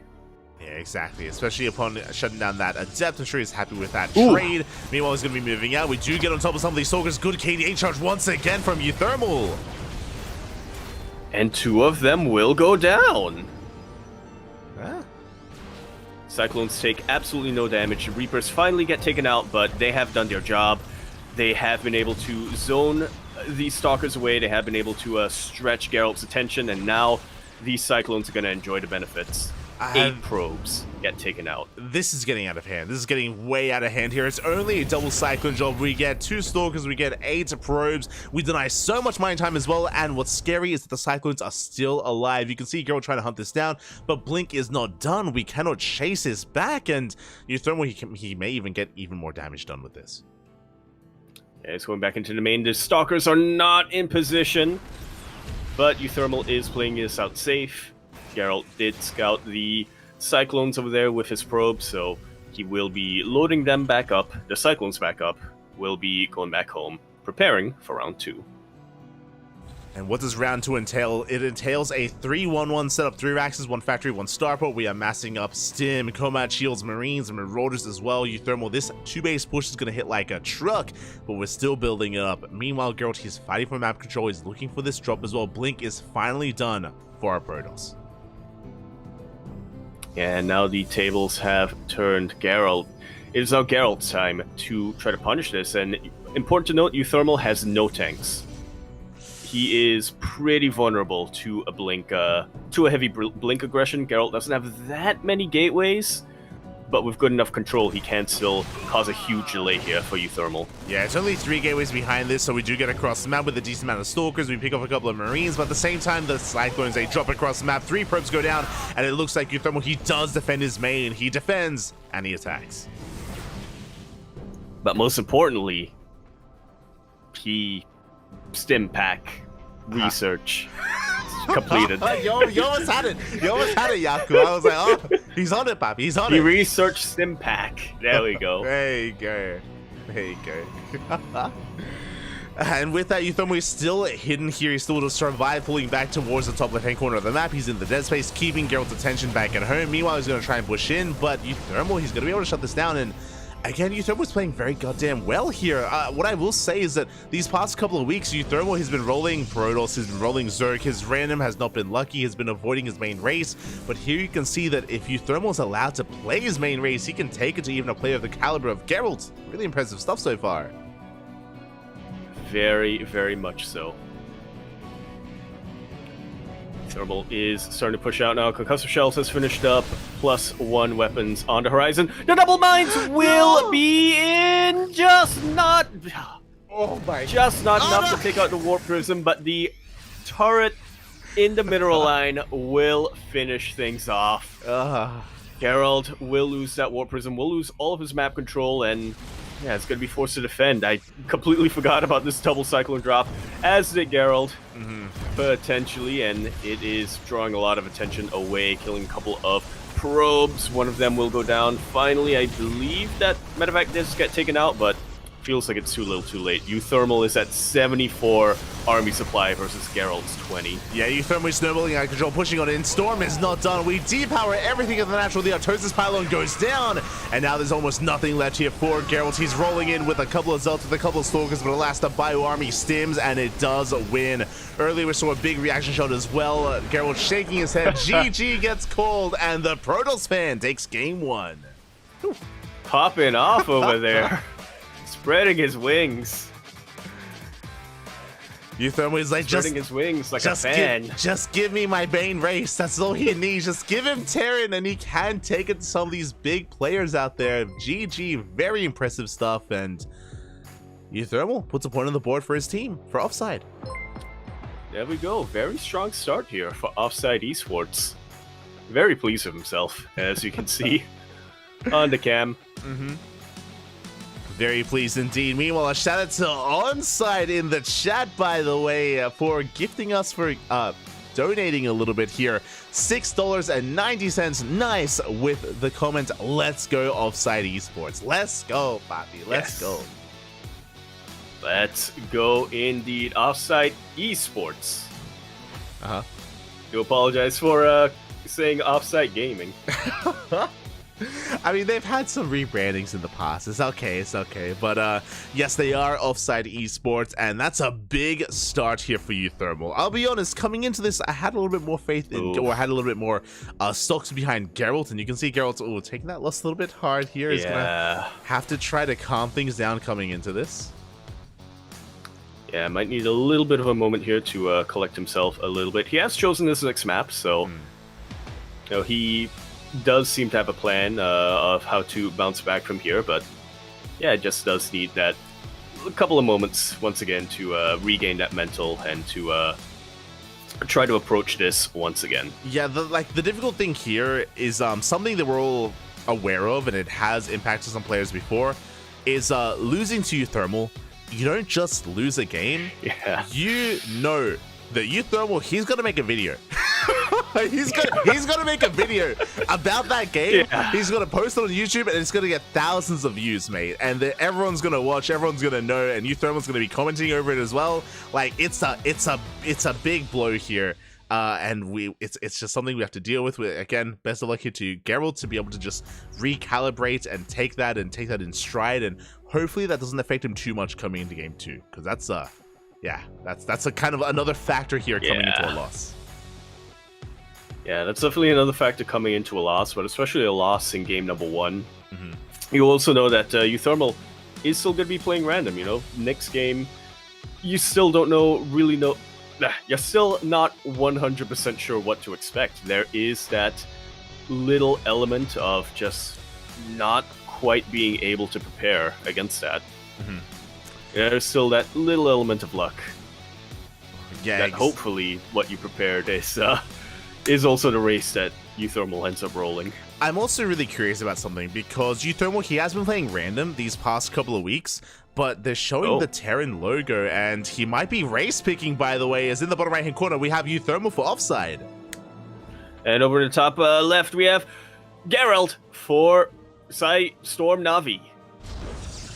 But yeah, I don't know if you saw, like, in the when we were getting ready for the matches and when we were loading in, next to Uthermal's face on the cameras, usually they have a random logo there, but they had a Terran logo instead.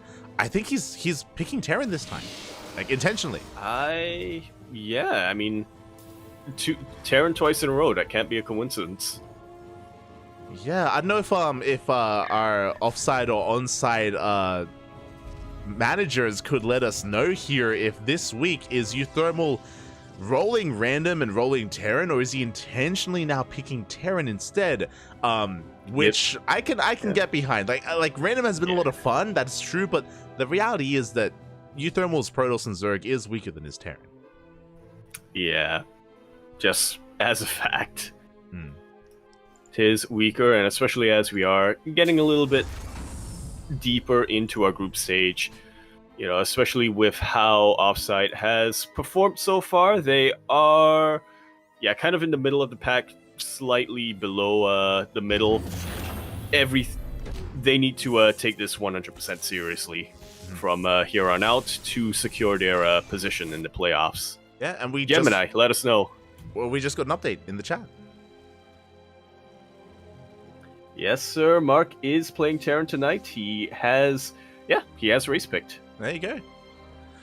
There you go. So Euthermal now maybe going into serious mode here in WTL. You know, no longer are we leaving things up to chance. Now Euthermal is picking Terran and showing us that he is a force to be reckoned with his main race. We're getting into game number 2 here. So far, everything looking normal. This time, Euthermal does not proxy across the map, and Euthermal does open up with a Rax Expand setup here in his main. Yeah, not quite going to be the proxy that we saw in game number 1. Not the double gas that we saw early on as well. Yeah, exactly. Something a little bit more economic here from Euthermal. A safer, as you mentioned, just because the CC is hidden in the main base, just so we don't really get disrupted in the early game. And coming into this, Geralt, he's going to be taking this more seriously as well, right? You know, maybe Geralt was a little bit more carefree in game 1, but now the pressure is on. Oh my... Did he scout? He just barely missed that. Let's go! Dude. Okay, that was so close, by the way. That was a very close scout that did fail for Geralt. Reaper is going to be slipping in. That's going to be a proxy starport. It looks like going to be a Hellion drop into the main, I imagine, with a proxy medevac. Yeah, that would be the safest option. Would make a whole lot more... would make a lot of sense as well with the reactive factory. Yeah, exactly. The Hellions are amassing. There we go. The medevac is on the way, so it's going to be a medevac drop into the main base. Now, for those of you that are curious, as the Reaper does go down in the main, it does take 3 Hellions to one-shot a probe. And not just that, but obviously probes do line up to the splash damage of Hellions, so a lot of damage potential is available here for Euthermal. We'll see if he can get across the map. We'll see if he can bust into the main base. Adept does end up getting here, does end up scouting some of these Hellions, and the Hellions are actually already quite low. Yeah. That last one just barely able to survive, but it should survive that much longer here when it goes up against the defenses of Geralt. Yeah, you can see Geralt is in position with a handful of units, and again, because of how low these Hellions are, we should be able to shut this down. Euthermal going to be dropping here, but again, the Hellions are being focused on one after the other. Yeah, seems like a little bit of a premature unload coming out here from Euthermal. I was hoping they could kind of break through or zoom past the Stalkers and zoom past the Adept, get into the mineral line, but yeah, not quite. Yeah, not quite, and you can see that, again, because the Hellions were softened up earlier, they were completely shut down. Geralt, clean defense here. He may not have scouted, but he does shut down the aggression, and now Geralt gets away with a 3rd base. Blink is on the way, and we're transitioning into Colossus production. This time, Geralt's going for a much more economic build here and setting up towards the mid-game. Yeah, slowly but steadily. Yeah, still going to be getting that Robo Bay. Going to be taking into Colossus. Going to be just trying to get his 3 bases, potentially 4 bases, and trying to fortify them, secure them as quickly as possible. Exactly. Really, our eyes are on Euthermal right now. We've seen a lot of 2-base all-ins already today. Like, Maru went for a 2-base all-in against Protoss. Ryung went for a 2-base all-in against Protoss. Will Euthermal do the same? We're building up with a 3-1-1. We have a lot of upgrades on the way behind this as well. I don't see a 3rd CC yet. It's maybe a little bit too soon to really confirm what exactly Euthermal is up to, but he's even making Hellions behind this. I'll call it. It's 2-base all-in. The boys are gonna be pulled. I'll call it. I mean, again, like, seeing the Hellion production is a little bit peculiar here. He's going for, actually, looks like another Hellion drop that he's setting up on the right-hand side. Yeah, an interesting choice here coming out from Euthermal. Gonna be prioritizing probe damage above pretty much everything else. I mean, it is nice to go for drops regularly like this, just to keep tabs on your opponent, to keep track of how they're teching, but you normally expect something like Widow Mines, right? That you can just kind of set and forget, and sure, they might not do that much damage, but sometimes they do a whole lot of damage, and that's all it takes. I mean, I like Hellions. Go on. Yeah, I was just going to say Hellions are a bit more reliable, but they do require a lot more focus. They do, and I do like this drop from Euthermal, but Geralt, with his map vision, with his map presence, he does scout this ahead of time. The medevac getting very low, but we do get into the mineral line. Probes are finally going down. But not too many of them. They didn't quite line up the way Euthermal wanted them to. Yeah, it's 4 Hellions for 4 probes. Acceptable losses here for Geralt. At the same time, Euthermal tries to push in, but the Colossus is already in position. And Geralt, he does swat away the army. Geralt, he will hold. Yeah, we'll be moving a little bit out in the open of the map. Charge just about completes, and this is going to completely shut down the aggression of Euthermal. Medevac's being targeted down, but there's not too many stalkers left. Yeah, one Medevac does fall. Good kiting though from Euthermal, does shave off a lot of these zealots, a surprising amount actually, so Geralt does bleed out quite a bit there, but behind this, Euthermal's not going for a 2-base all-in. He does expand, does take a 3rd base, is looking to get into a longer game, and once again being active with these drops. Yeah. Pretty much what I think of when I think of TVP, just drop and keep dropping. Oh yeah, the drops, we'll see if we can keep up with them. We see that on the right hand side, we're going to be able to keep up with at least some of these Marines and Marauders. Drop coming into the main, this time not much in position. Yeah, the shield battery is here, but still not quite going to be able to make up for the sheer DPS. No probes go down, surprisingly, or only 1 probe went down.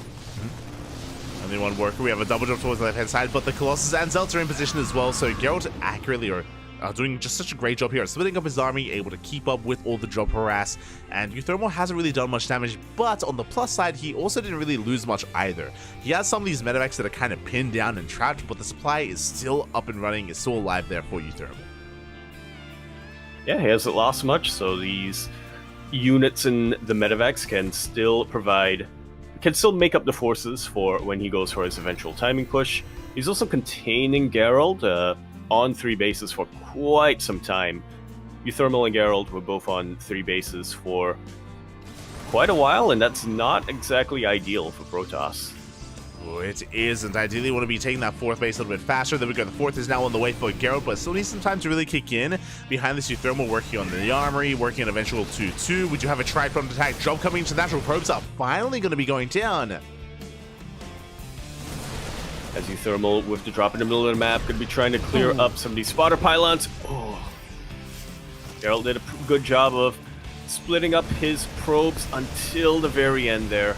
9 of them will end up going down total. Yeah, 9 probes using either 4th base as well, but at the same time, we've had enough. Geralt sending everything across the map. 3 Colossi in his massive army. He does deny the 3rd base, forcing Euthermal onto 2 bases, and can Geralt keep pushing? Well, for now, though, it looks like he's coming back home, as we may have just tried to commit a base trade here. Euthermal going for the robo. Yeah, quick warpings of Zealots will be keeping it alive a little bit longer. Can the Disruptor pop out? Thermal focusing it down. The Disruptor does pop, but the robo will fall regardless. Medevac full of units will get taken out, however. That's the first real major loss Euthermal has had, and that may just be enough to halt and stall his momentum. Yeah, but Euthermal has got a pretty hefty army back at home. That's a lot of Marines, that's a lot of Marauders. To be fair, Geralt hasn't lost any Colossus. His Colossus, they have survived this entire time. He has a terrifying army himself. This is still not over here. Geralt is pushing in, and can he break Euthermal? We shall see. I was about to say that Euthermal doesn't really have an easy answer to these to all these Colossus, but Viking production is on the way. So the longer this goes on, the more I do want to favor Euthermal. I mean, I like Euthermal's position because the Robo's in production. You can see the Robo still is not rebuilt. Because it was sniped earlier, there's no more Colossus, no more Disruptors, only 1 Disruptor with the main army. Right now is a big window that Euthermal can abuse, where Geralt cannot rebuild any Robo units. And it's a window that he absolutely needs to jump through right now. Break the glass, get right on through it. He needs to take advantage of the situation that he's got. War Prism being set up across the map here for Geralt. We could see another bit of a pseudo base trade scenario. This 4th base is super exposed. Geralt forced to retreat. I believe he used up his recall earlier on, unfortunately. Yeah, he's just running back home. 12 probes go down. The mine shots are insane. There was a Zealot counterattack. A Zealot run by towards the 3rd base. We have a Prism into the main, but it looks like Euthermal is keeping up. He pulls back his main army. He's defending back at home, and as long as he doesn't engage with the Colossus, Euthermal should be okay. I think a Purification Nova popped. Because all of a sudden, Euthermal lost 30 army supply, something like that. Yeah, and a lot of SCV is going to be going down as well. Zealot run by finally gets cleaned up. You can see Geralt, he's pushing across the map. He's not slowing down. Another big weapon of Zealots, and Euthermal, he's in a bit of trouble. He does fall behind in supply. Yeah, starting to fall behind in supply. Geralt has so much momentum behind him. Needs to be careful not to expose his Colossus too much. There's still a lot of Vikings in the sky. But all of a sudden, I'm liking Geralt's position a lot more than even just 30 seconds ago. Yeah, again, whether it was a Nova going off or not, I mean, we saw Geralt try to climb back up in that supply, even things up as well. The rovers are now up and running. We have 2 disruptors being built at a time. That window that we spoke about has closed, and Geralt has now reestablished his production. Yeah, the window has closed. It's been fortified with bulletproof glass. It's going to be a lot tougher trying to break in through it. It is, and we get a warp it into the main base as well. The Widow Mine slightly misplaced, or slightly just out of range of the Warp Prism, and here we go, we're pushing in good EMPs on the main army. Nova goes off. This time it does not connect, and Geralt doesn't quite commit yet here. Zealots in the main base being cleaned up. They only get 4 SCVs. There are more on the way. Yeah, more SCVs, but also more Zealots to kill those SCVs. Bio will be cleaning up the rest of this, but Euthermal at this point, even losing 5 SCVs is devastating. He's only on 3 bases, which was fine when he was ahead in army supply, when he was the player applying pressure and keeping Geralt on the back foot. Now that the tables are turned, this is not an ideal economic position at all for Euthermal.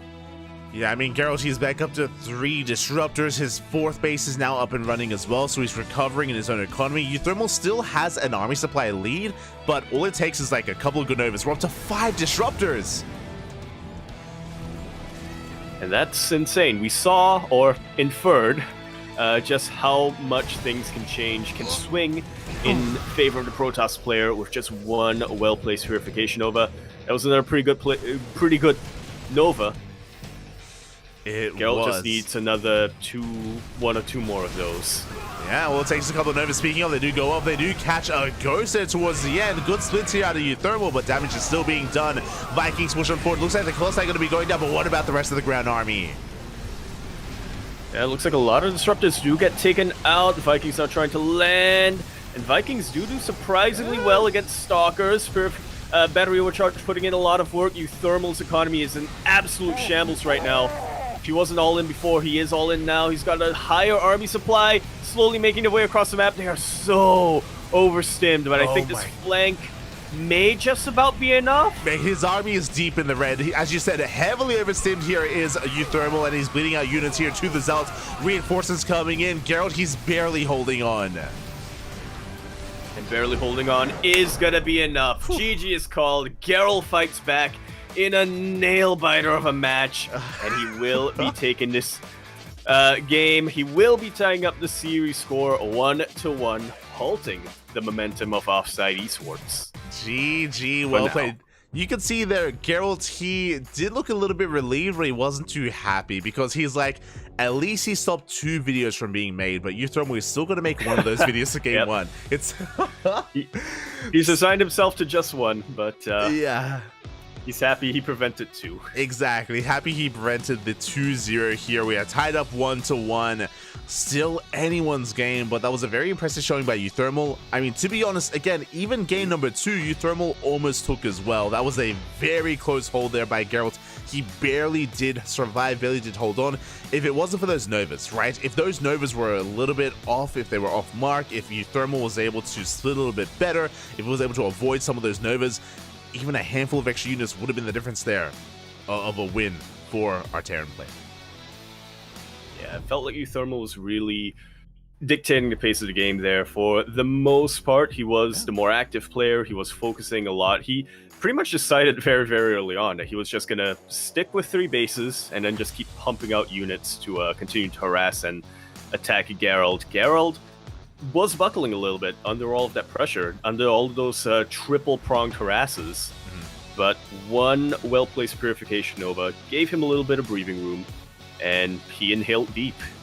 He breathed as much as he needed to, and he was able to clutch out the comeback. He did. GG, well played. We have a back and forth. Geralt does tie things up 1-1, and now it comes down to our next set of players. Up next, we have Rex versus MaxPax. Here we go. Our final non-TVP of the evening, one of only two that we're going to be getting tonight, is going to be the ZVP again between one of the best players in Taiwan. I think definitely the best Zerg player in Taiwan. I don't think that's really in contention. Versus arguably the best Protoss player in the world. Definitely the best Protoss player in Europe.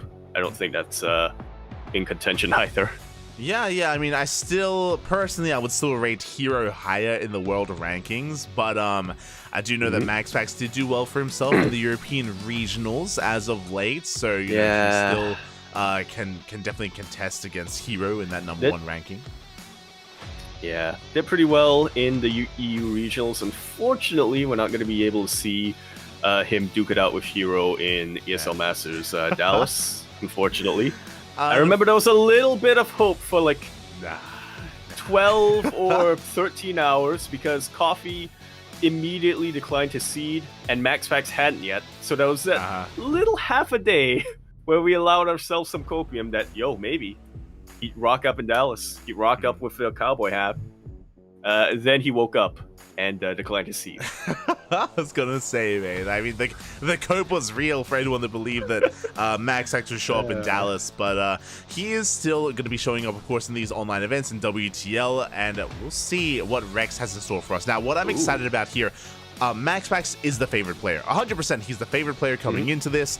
Looking at our predictions as well, we are going to be getting them, and oh my god, 100% of the predictions in favor of the 2-0 for MaxPax. Oh Jesus. What I will say to counteract that though is that Rex, he usually comes in with a plan, with a specialized build, with an all-in, and he has caused upsets already in WTL. Rex, don't count him out. I had to double check, but I don't think I'm allowed to say anything to counteract that because I contributed to that 100%. But I do agree with you there. Like Rex is not one to be counted out. But speaking of which, here we go on Amphion. In the bottom left, we have our blue Zerg player representing Offside Esports. It's Rex. And in the top left, we have as opponent, we have MaxPax for Storm Gaming.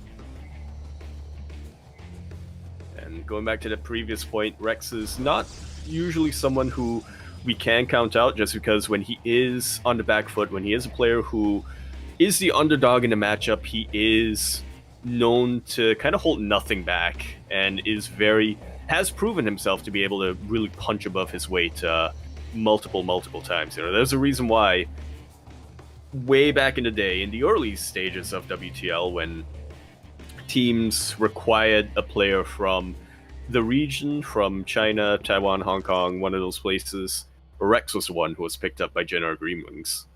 He was. He spent some time in Korea, spent some time training, practicing, improving, and to even gloss over, or to not gloss over some of these accolades from Rex, it was last week. It was last week that Rex took down Cure. He took a map off of Cure in WTL, and that was already just a shocking result. And it does show us that, again, Rex, he can come in with that specialized build, with something like an all-in or just a game plan here to bring down some of these bigger names and these bigger players. So I want to have faith here. I want to believe in Rex, but we'll see. We'll see what we get into. As game 1 so far, Hatchcats Pool, standard builds. Standard as... What? How does the simile go, right? Or I guess it's not a simile, but how does the saying go? Standard as standard can be. Is that good? I guess standard. What's something that is standard? Standard, you know? Like a flag. Yes. Like a battle standard, you know. I agree. Yeah. Standard like a Standard like Look. Standard like stats. Like I don't. that fits. That works. Standard as stats. Standard like Showtime. Showtime doesn't flow as well. Standard as statistics. Yeah. There you go. Like anyway, we're not seeing anything crazy. That's what we're trying to get at. You can't say like innovation. Like that doesn't fit. Like I'm trying to think of like a stock standard player. You know, like someone a stock standard player who has a name that also makes sense here. Yeah, exactly. I like stats. Standard. We all do. For now, though, we're just going to be settling in. Again, hatch gas full. Likewise, MaxPax is going for a Stargate opener. Again, nothing too crazy here. Everything looking as it should. With this Stargate opener, we should be getting into Oracle production. Meanwhile, we can see MaxPax making use of the high ground. Does take down one drone at the natural base. Ooh, does threaten the mineral line a little bit more, a little bit longer. But it looks like Rex should be able to maintain his position here. Should be able to resume mining. Oh, I spoke too soon. As more adepts do rock in, vanilla adepts, as is typical with this build, but still able to do a whole lot of damage, still able to harass Rex and really make him uncomfortable here in the early game. Yeah, exactly. I mean, good defense so far by Rex. Honestly, a lesser player would have lost drones, and Rex did lose one worker, but not too much more than that. Again, 2 adepts do one-shot drones, so they can threaten that mineral line quite heavily, and MaxPax is still being active, and soon to be even more active with his Oracle. Meanwhile, the wall's on the wall! The Lings will slip on in, taking out that adept, and now really pressuring the mineral line. Oracle forced to retreat all the way back home. Other Oracles still in production. Rex will confirm what he sees, will confirm the third base location of MaxPax as well. That is absolutely crucial. Yeah, just... These Lings might not have... might not have killed a lot of probes, but have still more than paid for themselves multiple times over. They really have. Even a bit of a supply block here for MaxPax as his pylon was delayed. Oh my god, big disruption here for MaxPax. Whether it's the, again, busting into the natural, the delayed, or the supply block that we just saw, delaying the third base, getting a full scout off as well. So really nicely done here by Rex. Meanwhile, the Oracles, they get across the map. But again, the Oracle harass is delayed, and Rex is in position. He will swat these Oracles back. Oh, not without losing some drones, though. Yeah, good control from MaxPax, and a little bit of a delayed, little bit of a delayed Spore Crawler in the third base here from Rex. So 4 drones will go down. MaxPax will still be able to get value from these Oracles, but still, that was actually not that much. Now that we look at in terms of resources loss, it was only that one adept, sure, but the timing, the delay on everything else, that was... We'll see if Rex is able to leverage that into a victory. Yeah, so far I would say it was worth it for Rex. He does pick off another adept as well across the map. He's applying pressure to third base. Oracles are forced to turn back around. And we have our transition. It's going to be a Forge and a Twilight Council +1 and Blink. Most likely, the Oracles are still getting more damage done. One more drone goes down. What's scary here is that MaxPax still has all 3 Oracles, and he's still trying to get some damage done. He does find another drone. Yeah, trying to get some damage done and succeeding. 2 more drones go down. He's just gonna allow these Oracles to chill in the dead air, regain their shields, regain their energy. Get ready for round 2. He even has, because he went triple Oracle, he could even send one of them back home to help have a little bit of a clean defense against these Lings. Yeah, exactly. And these things, they haven't been able to do too much here to the third base. MaxPax just finding another drone here in between the bases, just waiting for his own upgrades to kick in with +1 and Blink. Meanwhile, Rex is just trying to re-drone as best he can, trying to saturate on 3 bases, working towards a 4th.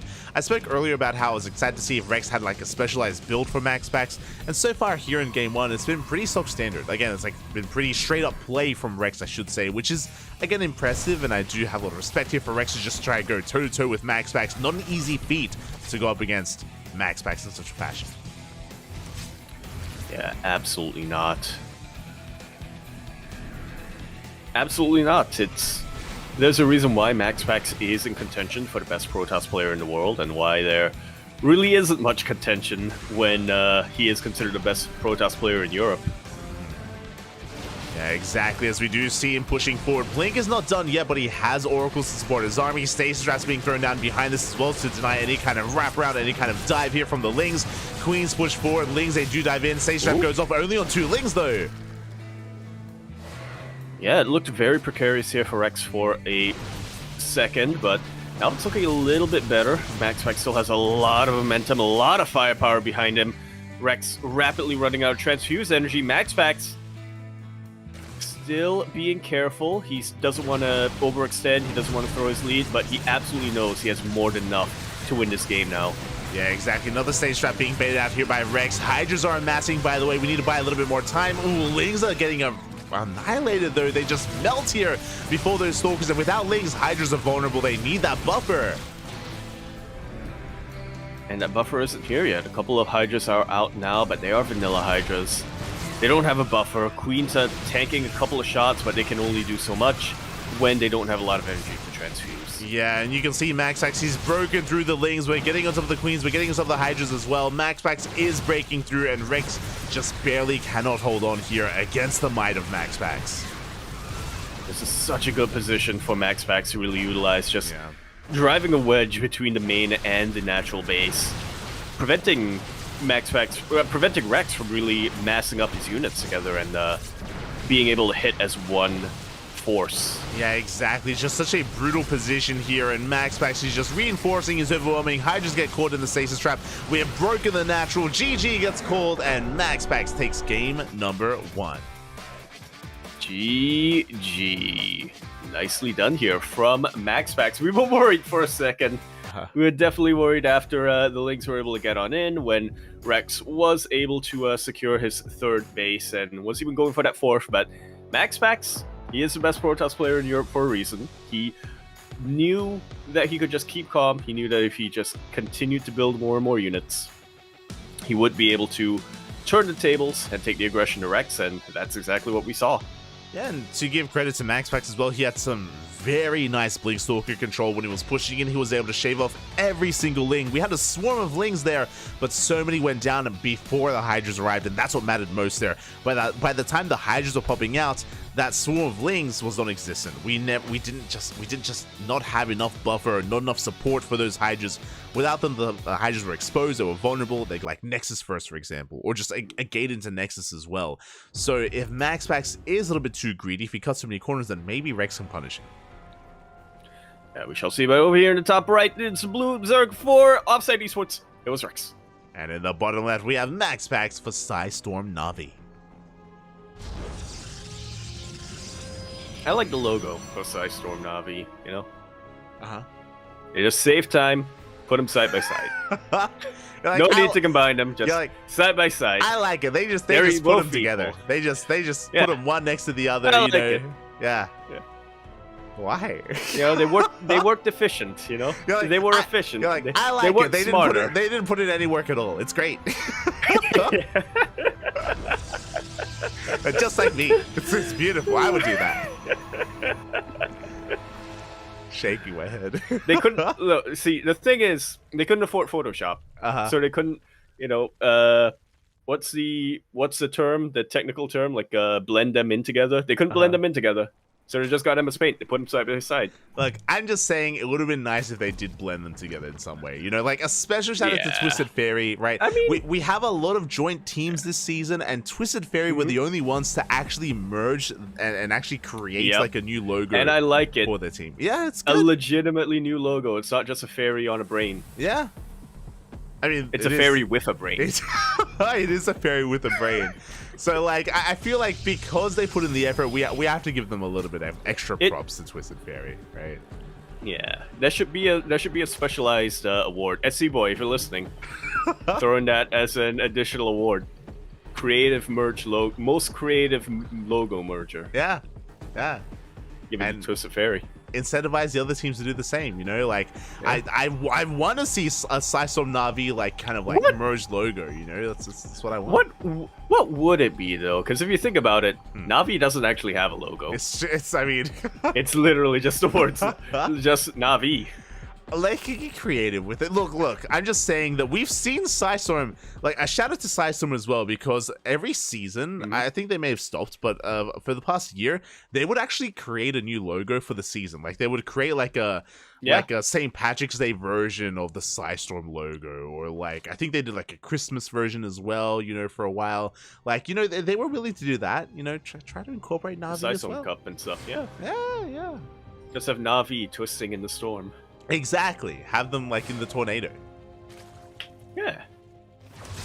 There you go. There we go. We have the goal base, by the way. We do have the gold base. It was the first thing that Rex did in this game was make a beeline for the gold base, transferred all of his workers as well. MaxPax played standard, does scout this out, and he is looking to punish as hard as he can. Oh, yeah, exactly. 2 drones go down already. 2 adepts have arrived. A 3rd drone gets picked up here. Good damage dealt by MaxPax so far, but Rex, he will end up catching, almost catching it up, but no, it does slip away. MaxPax able to escape here, and so far, good damage, and we'll see if MaxPax can punish this even further as we have oracles on the way. We do have oracles, and we have barely any... I was gonna say we have barely any anti-air. We have barely any anything here from Rex. These 2 adepts have been able to more than pay for themselves in all of this drone damage. Yeah, he has, as the Oracle does defend back at home. Ling's trying to flood in. 5 drones went down in total here, and you can see the Rex is still trying to resaturate his base. Is still trying to take advantage of that gold base.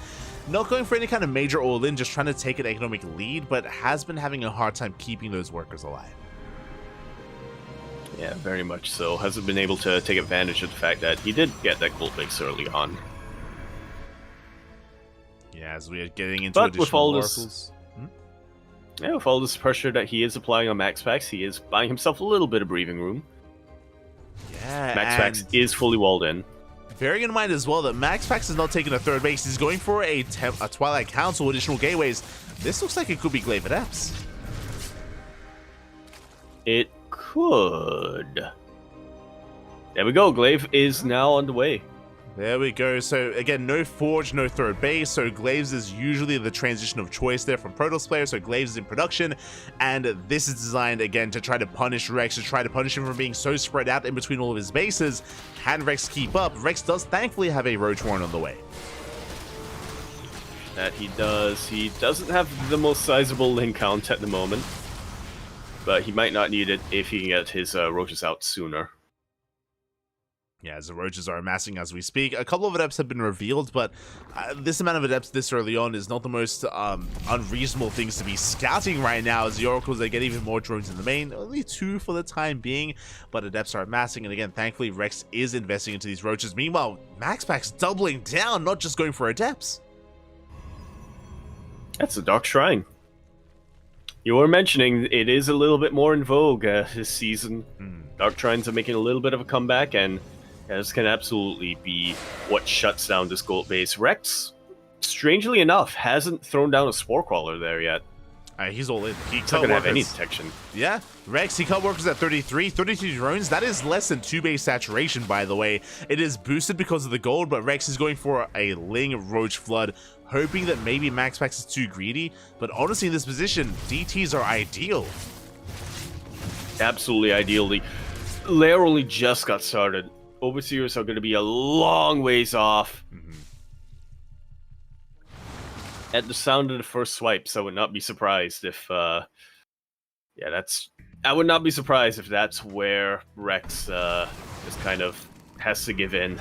Yeah, and Rex, he's actually droning after losing so many drones. He's now opting to re-drone. He's not making any more roaches or lings. I assumed he was going for an all-in, but that is not the case. He's just trying to survive against these adepts, and he's having a hard time.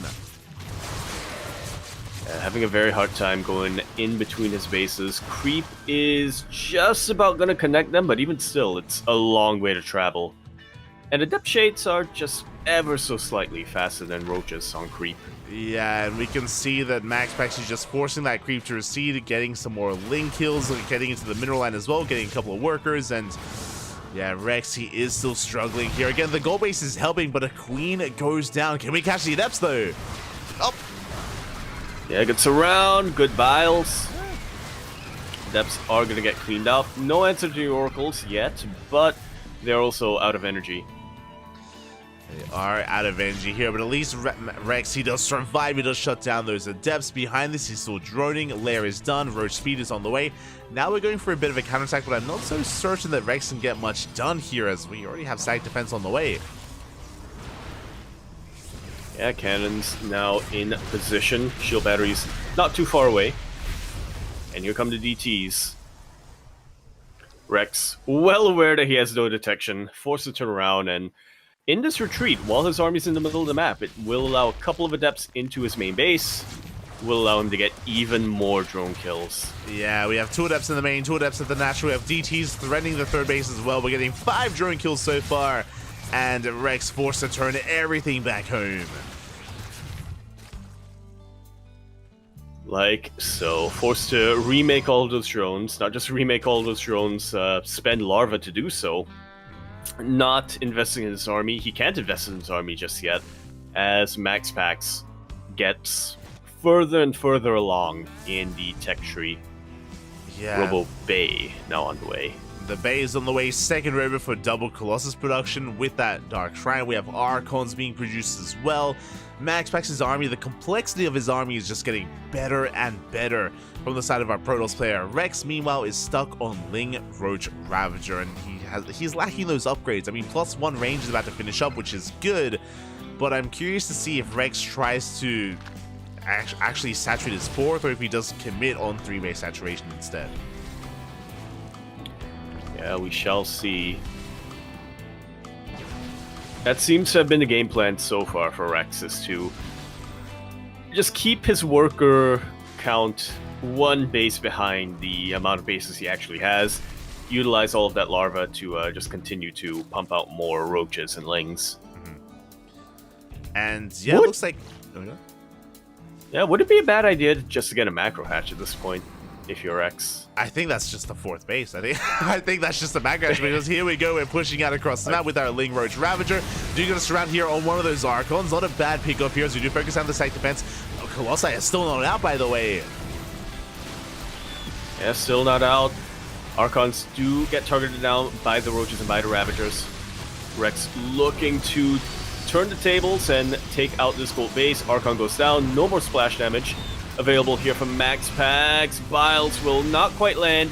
Here comes the Colossus, and while it might not do a lot of damage against the roaches and Ravagers, it's still AoE. It can still clean up weakened units. Yeah, like, that wasn't a bad push from Rex, but unfortunately, as you mentioned, with the arrival of the Colossus, we just cannot commit. We cannot keep pushing. We have to back off. We got 5 probe kills, but the gold is still securely in the hands of MaxPax.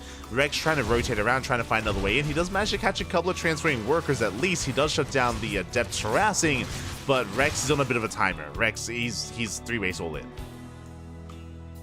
On 4 bases, yeah. Yeah. Might as well get a macro hatch. If you're gonna get a 4th, it might as well be a 4th that you can mine from. Or, if you're gonna get a macro hatch, it might as well be a macro hatch you can eventually mine from. Yeah, again, he's staying on 62 workers. We're getting a good concave here on the army, collapsing on the gold base. Colossus. Can we get on top of the Colossus? Not quite yet. Battery overcharge does get popped. A lot of probes starting to go down, but so is a lot of Rex's army. Couple of miles land, but it's not going to be enough to really put a dent in these stalkers. Yeah, and you can see here that Rex is refusing the drone. So again, he is still 3-base all in here, and he's amassing up more roaches. Infestation is on the way, so he is thinking about teching up his army a little bit. That will gain access to Vipers, but this may just be a little bit too little too late. You know, I feel like we may have missed our opportunity to get into Viper Tech, because here comes MaxPax. With 2 Colossus and a whole lot of stalkers. Oh boy, yeah, that's a terrifying army here from MaxPax. Sure, Rex is maxed out, but that is inflated army supply. The stupid does lie here, and MaxPax does engage with half the army. Roach is getting picked up. Yeah, it looks like Rex trying to set up a little bit of a sandwich here. I want to believe that if he gets the full surround, Rex might be able to pull something off here, take out the Colossus and go from there, but MaxPax just isn't giving him that opening. Yeah, it is just not giving him it at all. We have +3 on the way for MaxPax, going for a Temple Archives. It's going to be for Storm production. DT's in the main as well, and MaxPax is snowballing out of control, pushing in towards that goal base. Rex is out of position. He was all in before. He's even more all in now. Yeah, I mean, going for a pseudo base trade, I'm not opposed to this. You can see Rex hitting the gold, and he might be able to get it, but MaxPax, he's not too far away at all. He's going to be able to chase down these roaches. Oh. Yeah, gold goes down. And the roaches are going to try to get something done here. Rex, he has resigned to the fact that he will not be able to mine again for the rest of this game. He is not remaking any of his drones. He is not retaking those bases. It's just producing more roaches, more lings, and there is a path here. There is a possibility here, but it's very much reliant on MaxPax leaving himself vulnerable in the middle of the map, which so far he just has been doing a good job of avoiding. Yeah, I mean, Rex has been all in for quite some time at this point, and now his all-in has been weakened. He lost his natural, he's losing his gold base. He's down to 2 hatcheries remaining here, barely any saturation, down to 40 probes or 40 drones, and MaxPax is going in for the kill here. We have DT still harassing in the main base, still doing so much damage, killing what little is left of the economy of Rex, and this death ball of an army is pushing in. We do have the high ground, we do have a concave here for Rex, but the numbers are not on his side. Not at all. The soup still lies, but not in the general decision. GG is called. MaxPax will be taking the 2-0 victory here for Psystorm Na'Vi, meaning that his teammate coming up will only need to win 1 game, 1 map to secure it. GG, well played. A solid win there for MaxPax. And again, he came in as the favored player. Notoriety here as more people are taking notice, more people are taking note of Firefly. Last week, you mentioned it, Firefly did 3-0 Clem. And now it's the same matchup. He's up against Spirit. Oh boy, indeed. Oh boy, indeed. Very good signs coming out here from Firefly. Very strong reason to predict the 2-0,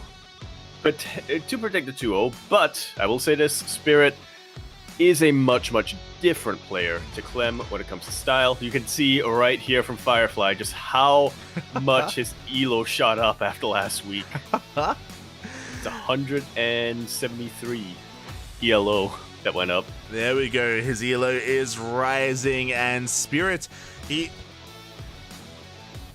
unfortunately, we didn't get to see as much of Spirit last season. If you remember, he was on Psystorm. When he left Psystorm, he did stop competing in WTL, so we weren't able to see as much of him as we would have liked. He can't escape. He can't escape being teammates with MaxPax. He can't escape the Psystorm. He is back with a partnership with Na'Vi. And what I will say as well is when it came to last week, with Firefly versus Clem, Clem was very aggressive. He was very all-in. He was very in the face of Firefly. Spirit knows that. I'm sure he watched those games, and Spirit in general has a much more macro-oriented approach to TVP, so I'm sure we're going to be seeing a lot of mid-game instead, and we're going to have a much different dynamic as a result. As you mentioned, this is going to be a very different matchup to what we saw last week. Yeah, definitely agree with that. Even still, though, even if we were to get into the mid-game, even if we were to get more macro games, it's still very hard to predict who's going to come out on top here between Firefly and Spirit. Now, Spirit does have a little bit of an advantage here, because he knows he only needs to win 1 map. 1 map is all it's going to take for his team to get that victory and to secure a victory here. And speaking of which, here we are on Akalon in the top right. The blue Protoss player representing Offside Esports is Firefly. And in the bottom left-hand corner of Alkiona, we have a Spirit for Psystorm Na'Vi. And very quickly, I don't know if you noticed the Discord predictions as I was just showing them off earlier. Fun fact, the predictions, 0% in favor of the 2-0 from Spirit. No one believed in the 2-0 from Spirit. It was either 2-0 from Firefly or 1-1 between the 2 players. It was like 50-50 between those 2 results. Oof. I mean, again, that's the faith in Firefly, mate. He's not going to get 2-0'd. Yeah, absolutely. He's not going to get 2-0'd. He might get a 2-0. Yeah. And he kind of needs a 2-0 here. He does. To force the ace match here for his team. Now, more importantly than ever, Spirit, on the other hand, only needs a 1. Just needs to win 1 map here. 1 map is all we need, and here we go. For now, we do see Spirit going for an eBay block here on the low ground. Quick reaction out of Firefly. He did scout this ahead of time. We do have 5 probes on the low ground. That is going to be enough to DPS down the eBay to zone away that SCV and to force a cancel. Now, this is going to be a disrupted build. Thanks to the eBay block, it does mean that Firefly's expansion is going to be a little bit later than normal, so a nice little start for Spirit. Yeah, gets the cancel right at the end, so whatever you can really do to keep your opponent on your toes, keep them honest, and just disrupt them wherever you can. Ideally, they all add up, these little disruptions. Yeah, Ideally, they do, and I'm sure they will here, so we'll see if Firefly can recover. Meanwhile, Spirit going for a Rax Expand, economic opener out of Spirit, nothing too crazy. As we mentioned, we did expect Spirit to approach this in a bit of a different direction or a bit of a different approach from what Clem did. Ideally, Spirit looking to head into the mid-game. Yeah, ideally. So he wants to go, but he is wary. Being very, very vigilant in his scouting, checking all of the potential proxy locations. He is. He watched the match. he watched Firefly versus Clem. Yeah, he wants to make sure he doesn't get bamboozled here. Meanwhile, Firefly going for a Stargate opener back at home. I like this, specifically on this map and also against Spirit of all players. We are not going for a Twilight Council. We are going to be cutting some corners here. It's a little bit more risky to open up Phoenix. I'm assuming going to be making Phoenixes. We could go Oracle, but regardless, Firefly looking for map control and looking to get into a longer game as well. Yeah.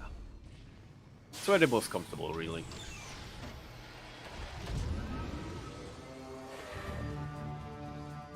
As Oracle gonna pop up first, yeah, like you said, Oracle gonna pop up first, potentially in the Phoenixes, but that is a little bit more of a risk, an unnecessary risk, but one that can pay off.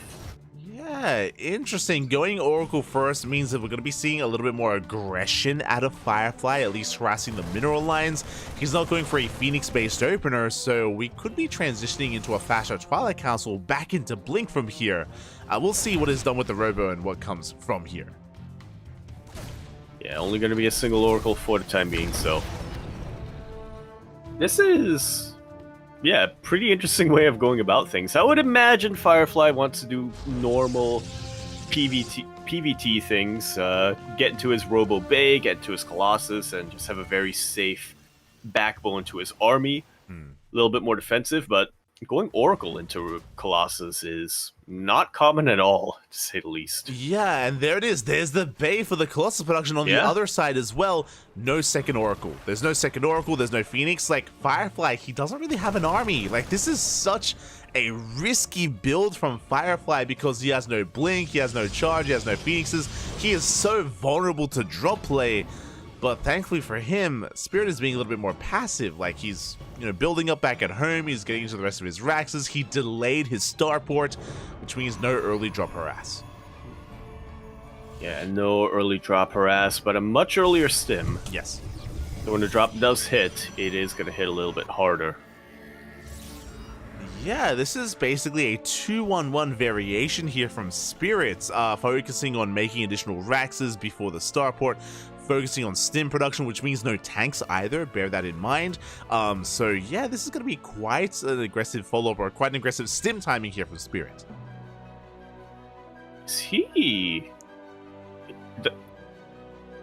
Yeah, he went for a little bit of an awkward 3-1.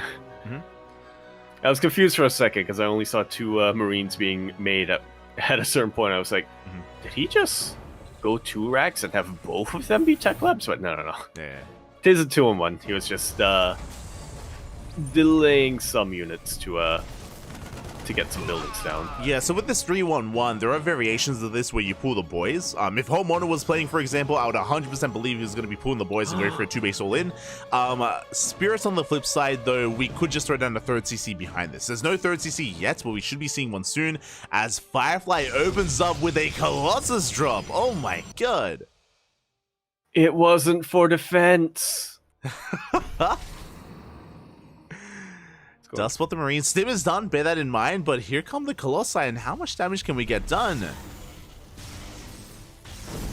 A decent amount, I would have to imagine. Spirit now splitting up his army. Stim did finish up, as you said. For the Prism. But Firefly, has eyes on this. Tried to go for the Prism. Wasn't quite able to get it. Colossus gets a couple of volleys off, and should be able to clear out those Marines. That's a good amount of Marines going down, by the way. And Firefly only loses shields for that, so very nice trades here from Firefly. You can see Spirit stimming the hell away from that, going for his own double drop across the map. Remember, stim is done, +1 is on the horizon. Combat shields has completed as well. This double drop has a lot of potential. Remember, there's no Phoenixes, there's no Blink, which means keeping up with this drop play is going to be difficult for Firefly. I can't remember the last time we saw drop v drop play in TVP. But that's what we're witnessing right now. Nice little bit of micro here from Spirit to avoid losing the Cyclone, but he will be looting both of them in the end. Yeah, really nice counter control, counter micro from Firefly at the same time dropping to the main base, double jump towards the natural as well. Can Firefly keep up with the multi-pronged aggression here from Spirit? Oh, really good split coming out here from Spirit, making sure that only a single Marauder was being targeted by the Colossus at a time. Entire mineral line worth of probes go down. Exactly, 20 workers go down. Spirit pulling Firefly apart, dropping here towards the third base as well. And even though Firefly was doing well for himself with the initial trades, and our Tosis pylon gets picked off and we get 21 worker kills. Firefly is now falling behind. Very far behind. That's 25 probes to 55 SCVs, not even counting the amount of mules that Spirit has. Spirit does only have 2 bases though.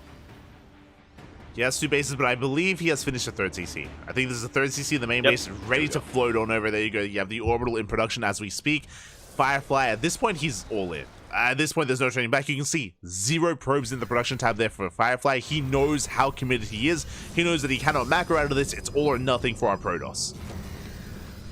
And does he have what it takes? Army supplies are even, and I do like Firefly's army a little bit more. Well, the armor supply is even, and Spirit, he has like 4 active drops across the map. He doesn't have much at home to defend. And he does that. He has a couple of bunkers. He has Vikings. There are only 4 Stalkers in position right now. Oh, but the juggling is real. The Stalker's going to be able to focus out every single Viking. 1 Viking does survive. We're pushing in towards that natural base. Widow Shot's not quite going up. Bunkers are barely holding on, but it looks like Firefly should be able to break through. Just about. Every single SCV goes down. Meanwhile, Spirit commits to the base race. Do we have any workers? We've recalled the prison back home. The goal here is to save a probe. He needs to save some workers, and it looks like he will barely pick them up. He gets the hell out of there. He has to throw down some buildings. He really, really does. We are committed right now. Spirit lifts up a building, floats into the dead air. This Viking needs to survive. This Viking is so important right now, not just in dealing with the Colossus, but also with the Warp Prism. Turret lifting buildings. Yeah, the Colossus. He's gonna end up losing all of his production though. 1 Colossus goes down. Big pick off there from Spirit. Barely does get up, but the Prism does make it back home. You can see that we're running out of buildings back at home, but we have enough money here for a Nexus, and the Nexus should be on the way for Firefly. He saved the Probes. Where's the Nexus? We need it! Where is it? He needs to build, he needs to build, he needs to build, he needs to build! No! Build! Okay, we have it. So I was freaking out. Nexus is on the way as Firefly loses every single building back at home. And the question becomes, does Spirit have enough to break Firefly? Because all Firefly has to do is just chill back at home, resume mining here. You can see the CCs are on fire. As I say that though, Spirit has mules, and he's muling his heart out there towards the bottom right-hand corner of the map. Does he have workers? He does. Okay. He and even if he doesn't have workers, he has supply to make more workers. Yeah. He has mules. Yeah. That's all you need. Yeah, true. Oh, meanwhile, Firefly playing with fire right now, going for a Colossus drop across the map. It looks like he will keep that Prism alive just barely. Shuts down all these depots, will eventually supply block Spirit. We do have the base towards the north on fire, but soon to be repaired. And we're entering a really interesting game state as Spirit does not chase down the Prism. Yeah, he knows that it could be a trap. He knows that he could be zooming his medevacs straight into a wall of Stalkers. I'm liking Spirit's army, but I'm preferring Firefly's position. I think in a head-on fight... in that natural base. Yeah, I think if both armies clash right now, Firefly wins. Because of the Prism. Like, he can micro, he can juggle his Colossus. Like, true, yeah. Juggling the Colossus is going to be a huge, like, micro potential for Firefly. But because of all these orbitals, because of all these mules, Spirit is going to be able to macro faster. If given time, Spirit, he will be able to get his production back up and running. Yeah, Spirit not quite able to fortify his bases quite as much as Firefly. Oh, the starport. Very important starport. This Warp Prism goes down, then there goes all of that micro potential you were talking about. One more volley will not be landed. Warp Prism survives, and Firefly will still have that micro potential. The Widowmine! Widowmine will go off and take out a sentry, I believe. Yeah, one sentry went down. You can see the Viking sharking around as well. Firefly fighting so hard here. He's trying to get on top of the starport. As you mentioned before, this is going to be a big pickup for Firefly. Likewise, he also gets eyes, I think, on the low ground mining. I don't think he's spotted it yet, but the problem is that if he strays too far away from his base, then Spirit can counterattack. Yeah, if he gets into... Yeah, Spirit can counterattack. This is the only base that Firefly has for starters, but also... I worry if Firefly exposes his army a little bit too much. If he goes into an open position, Spirit can go in for a bit of a concave, can take out the Colossus and take out everything else as well. Oh, he can. Meanwhile, the main army is going to be clashing. Show us a force field. Do catch some of those Marines and Marauders. A lot of play going down there. At the same time, Zolce busts into the mirror line. SCVs are falling as well. Good pickups here from Firefly, but it looks like the Prism is going to be hunted down. No, it barely escapes again. And all of a sudden, things are looking a little less even and a little more in favor of Firefly. Yeah, we dive on in. Spirit, he knows he can't fight. He knows he can't fight head on. He's going for the base. He's going for the Nexus. Firefly has to respect it. He has to back off as well. You can see both armies posturing right now, trying to outposition the other. And so far, Spirit's got a lot of mobility, but Firefly's been doing a really good job of just preventing Firefly from getting on top of that. That's a lot of Marauders, and it looks like Spirit is going to be setting up for a massive surround on top of these Colossus specifically. Oh, the Prism almost goes down once again down to red HP, but this shows just, again, the macro, right? You can see the production tab. Spirit, he's actually making units. Firefly isn't. Firefly, he hasn't made a single unit since the base trade has begun, because it's been supply blocked the entire time, and Spirit, he is amassing a terrifying army. I felt that in my soul when the Orbital Command burnt down. But yeah, this is a pretty strong army that Spirit has. He's going for a little bit of surround. Clutch force fields will be preventing Spirit from getting on top of things. There is a shield battery. There is a shield battery overcharge available. Colossus still stand strong. These sentries are running low on energy. There's still about 2 or 3 force fields, I think, still available here for Firefly. Yeah, and this is a big tell as well. Like, Firefly, upon seeing that army, he should know, okay, you're actually producing. Like, you actually have an economy somewhere. He has not scouted top left. He has not scouted that base. He doesn't know that it's going on right now. He is aware of bottom right. He's going for some more harass. At the same time, his army is about to almost get caught out. Yeah, almost catches a Colossus still. Spirit making the safe choice though of lifting up and retreating to more open ground. Yeah, the problem here is that, again, Spirit is still just outproducing Firefly because of top left. Meanwhile, the Prism comes in. It does come across the army. Oh, God, no! There's not enough anti-air! Oh, my God. Not enough anti-air, but still a very healthy Marauder count that Firefly needs to respect. Still enough force fields to cut the army in half. Battery overcharge available. Is it going to be enough? Not quite going to be enough.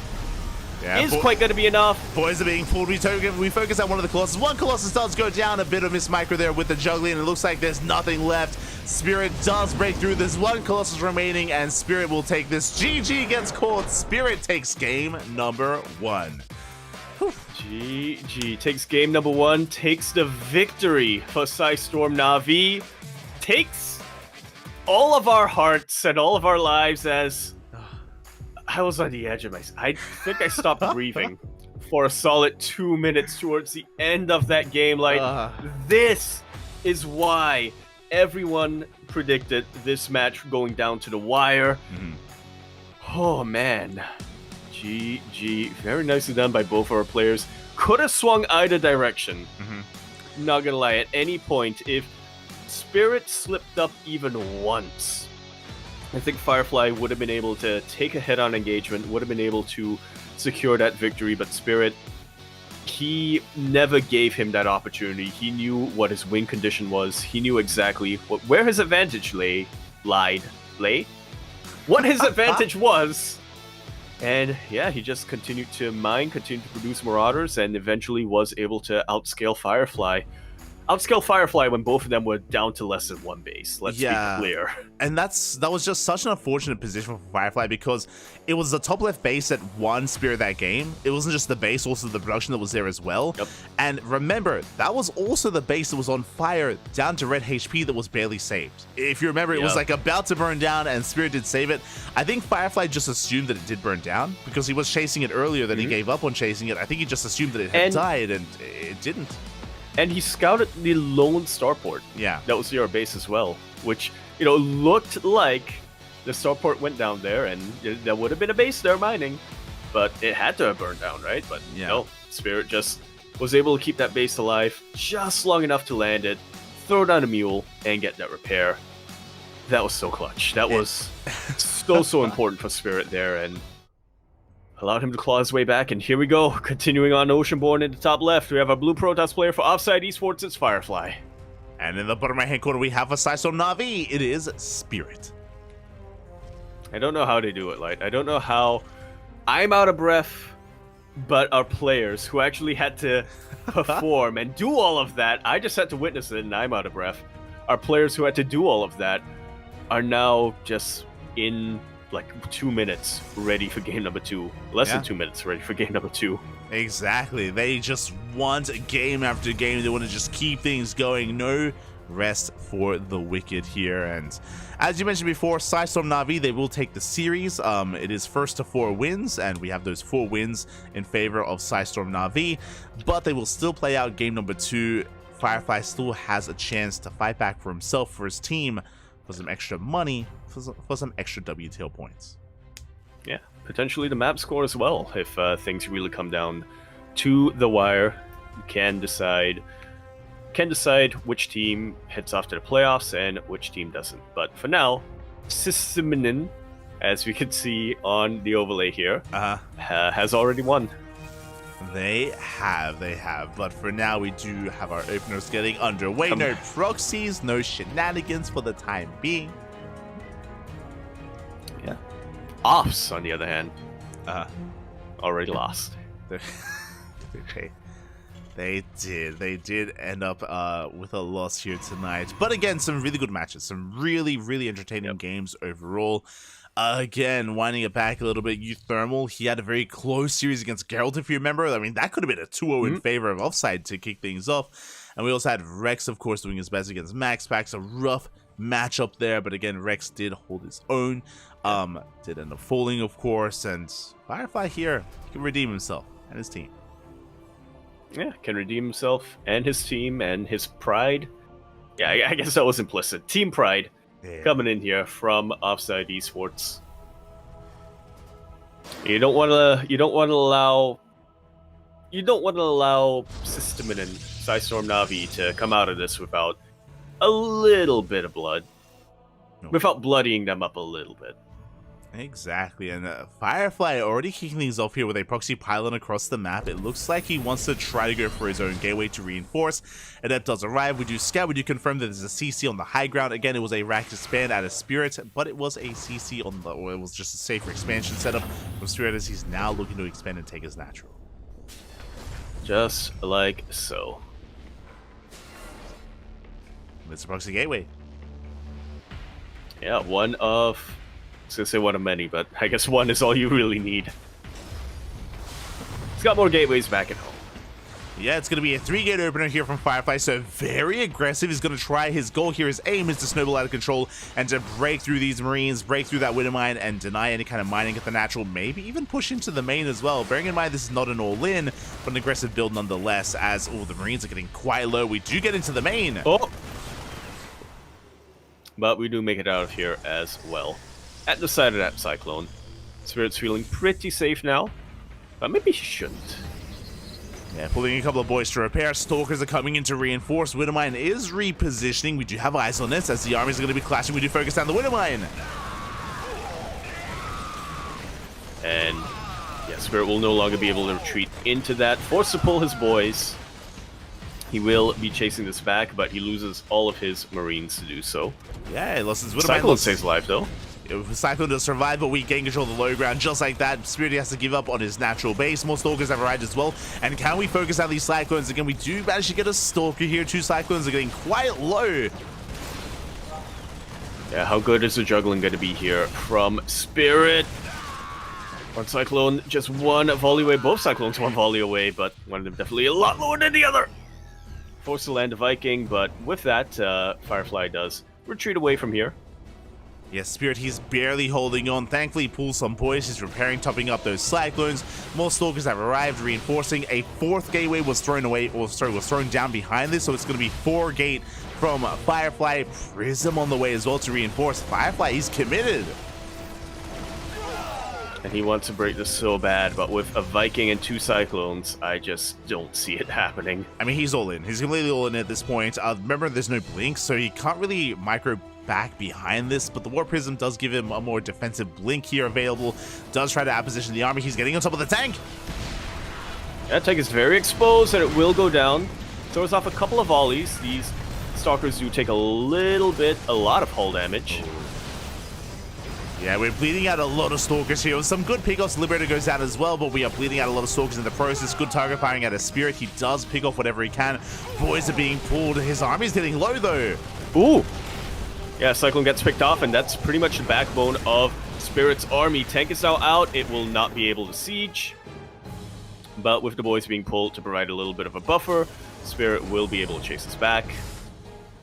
Will be able to survive and continue mining. Yeah, and you can see Firefly transitioning back at home. We have a 3rd base on the way. We have Robot Production, Twilight Council, and a Forge as well. Firefly, he has a lot of catching up to do just because he delayed so much tech in favor of this aggression, but it's finally paying off. He even gets into the main. And he's picking up quite a number of SCVs. Even loads right on top of the tank to negate its siege effect. Yeah, it does. It managed to shade into that mineral line as well. SCVs are going down, forcing some friendly fire. Yeah, 9 SCVs get taken out. That's pretty significant at this stage of the game, especially with Firefly just finishing up his 3rd base. 5 more gateways are on the way. He knows that he is safe and secure economically, so it's now time to focus on his production, focus on teching up, which he's doing right now with Charge. Yeah, this is a big 1-2 punch, by the way. With that 5 gateway explosion, that's going to be 9 gates in total on 3 bases. He has not taken any gases at his 3rd. He's not taking any gases at his natural either. This looks like a follow-up all-in here from Firefly with Charge and with Immortals. Yeah, and that might just about be the final nail in the coffin here. Still no blink, so these Vikings are going to be able to take out the War Prism. That's pretty much going to be the end of the harass itself. Firefly might still keep these Stalkers on this side of the map, just try to contain and slow down Spirit for as long as possible. I cannot believe that Proxy is still alive. I could have sworn Spirit sent a couple of units to deal with it earlier on, but I guess he did get sidetracked a little bit when the Stalkers took out his tank. Yeah, when the tank went down, Spirit had to turn back around. Meanwhile, here comes the army. The prison's being remade. You can see 5 pylons on the way. That's because we do not intend to really macro out of this. The goal here is to warp in as much army as we can. Stalkers, Zealots, as much as possible here to break Spirit. It's all or nothing for Firefly. Yeah, Charge did just about finish up. And with that, they can definitely negate... Ooh. I was going to say negate the tanks, the wall. Not a full wall just yet, but it might just be good enough. Mass repair coming down. No sentries for the force field, but it might not be necessary here. Good target firing from Spirit. Yeah, the whole position micro looking good here from Spirit, by the way. The tank getting so much damage done. Stalkers are falling as well. And we're running out of Zealous. The Immortals being targeted. Zealous do bust into the base, though. They're getting on top of the tanks. And Firefly, he's barely breaking through. GG is called, and Firefly will be hitting back, will be taking a victory here against Spirit. Won't change the outcome of the result, but at least he is able to show off some offsite pride here by taking a map from Spirit. GG, well played, Firefly. That was a close all-in, by the way. Again, Spirit did such a great job with the whole position micro of his SCVs, with the choke point that he had created as well. So many Zealots and Stalkers went down to that choke point, but Firefly, he still barely had too much.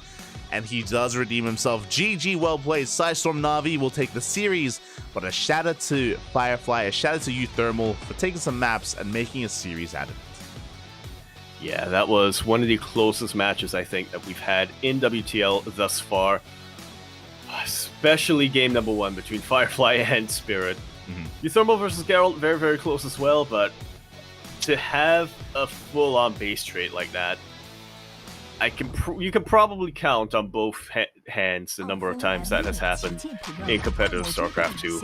Yeah, I mean, again, there's a world out there where Firefly 2-0s or Euthermal 2-0s, and then we get an ace match or even offside win this. So even though the score was in favor of Psystorm, even though it was like a 4-2 in favor of Psystorm, this was a very close series, and offside would they almost took it themselves. They almost took it. Yeah.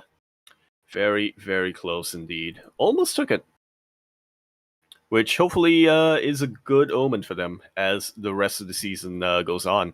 We're still very, very early. It's still round 3 out of 11, so still a lot that they can get done, and still quite a few teams that I would say are beatable for offside if they keep up this level of performance. Definitely, and we're going to be back tomorrow with day number 2 of WTL of World Team League. Tomorrow we have Twisted Fairy versus Berserker Esports alongside Platinum R8 versus Dragon Kai Z Gaming. If you're in the chat, be sure to follow, be sure to join our Discord server. We have predictions available in the Discord if you want to keep track of your predictions and rank yourselves amongst everyone else in the server, so we can have some fun in our Discord.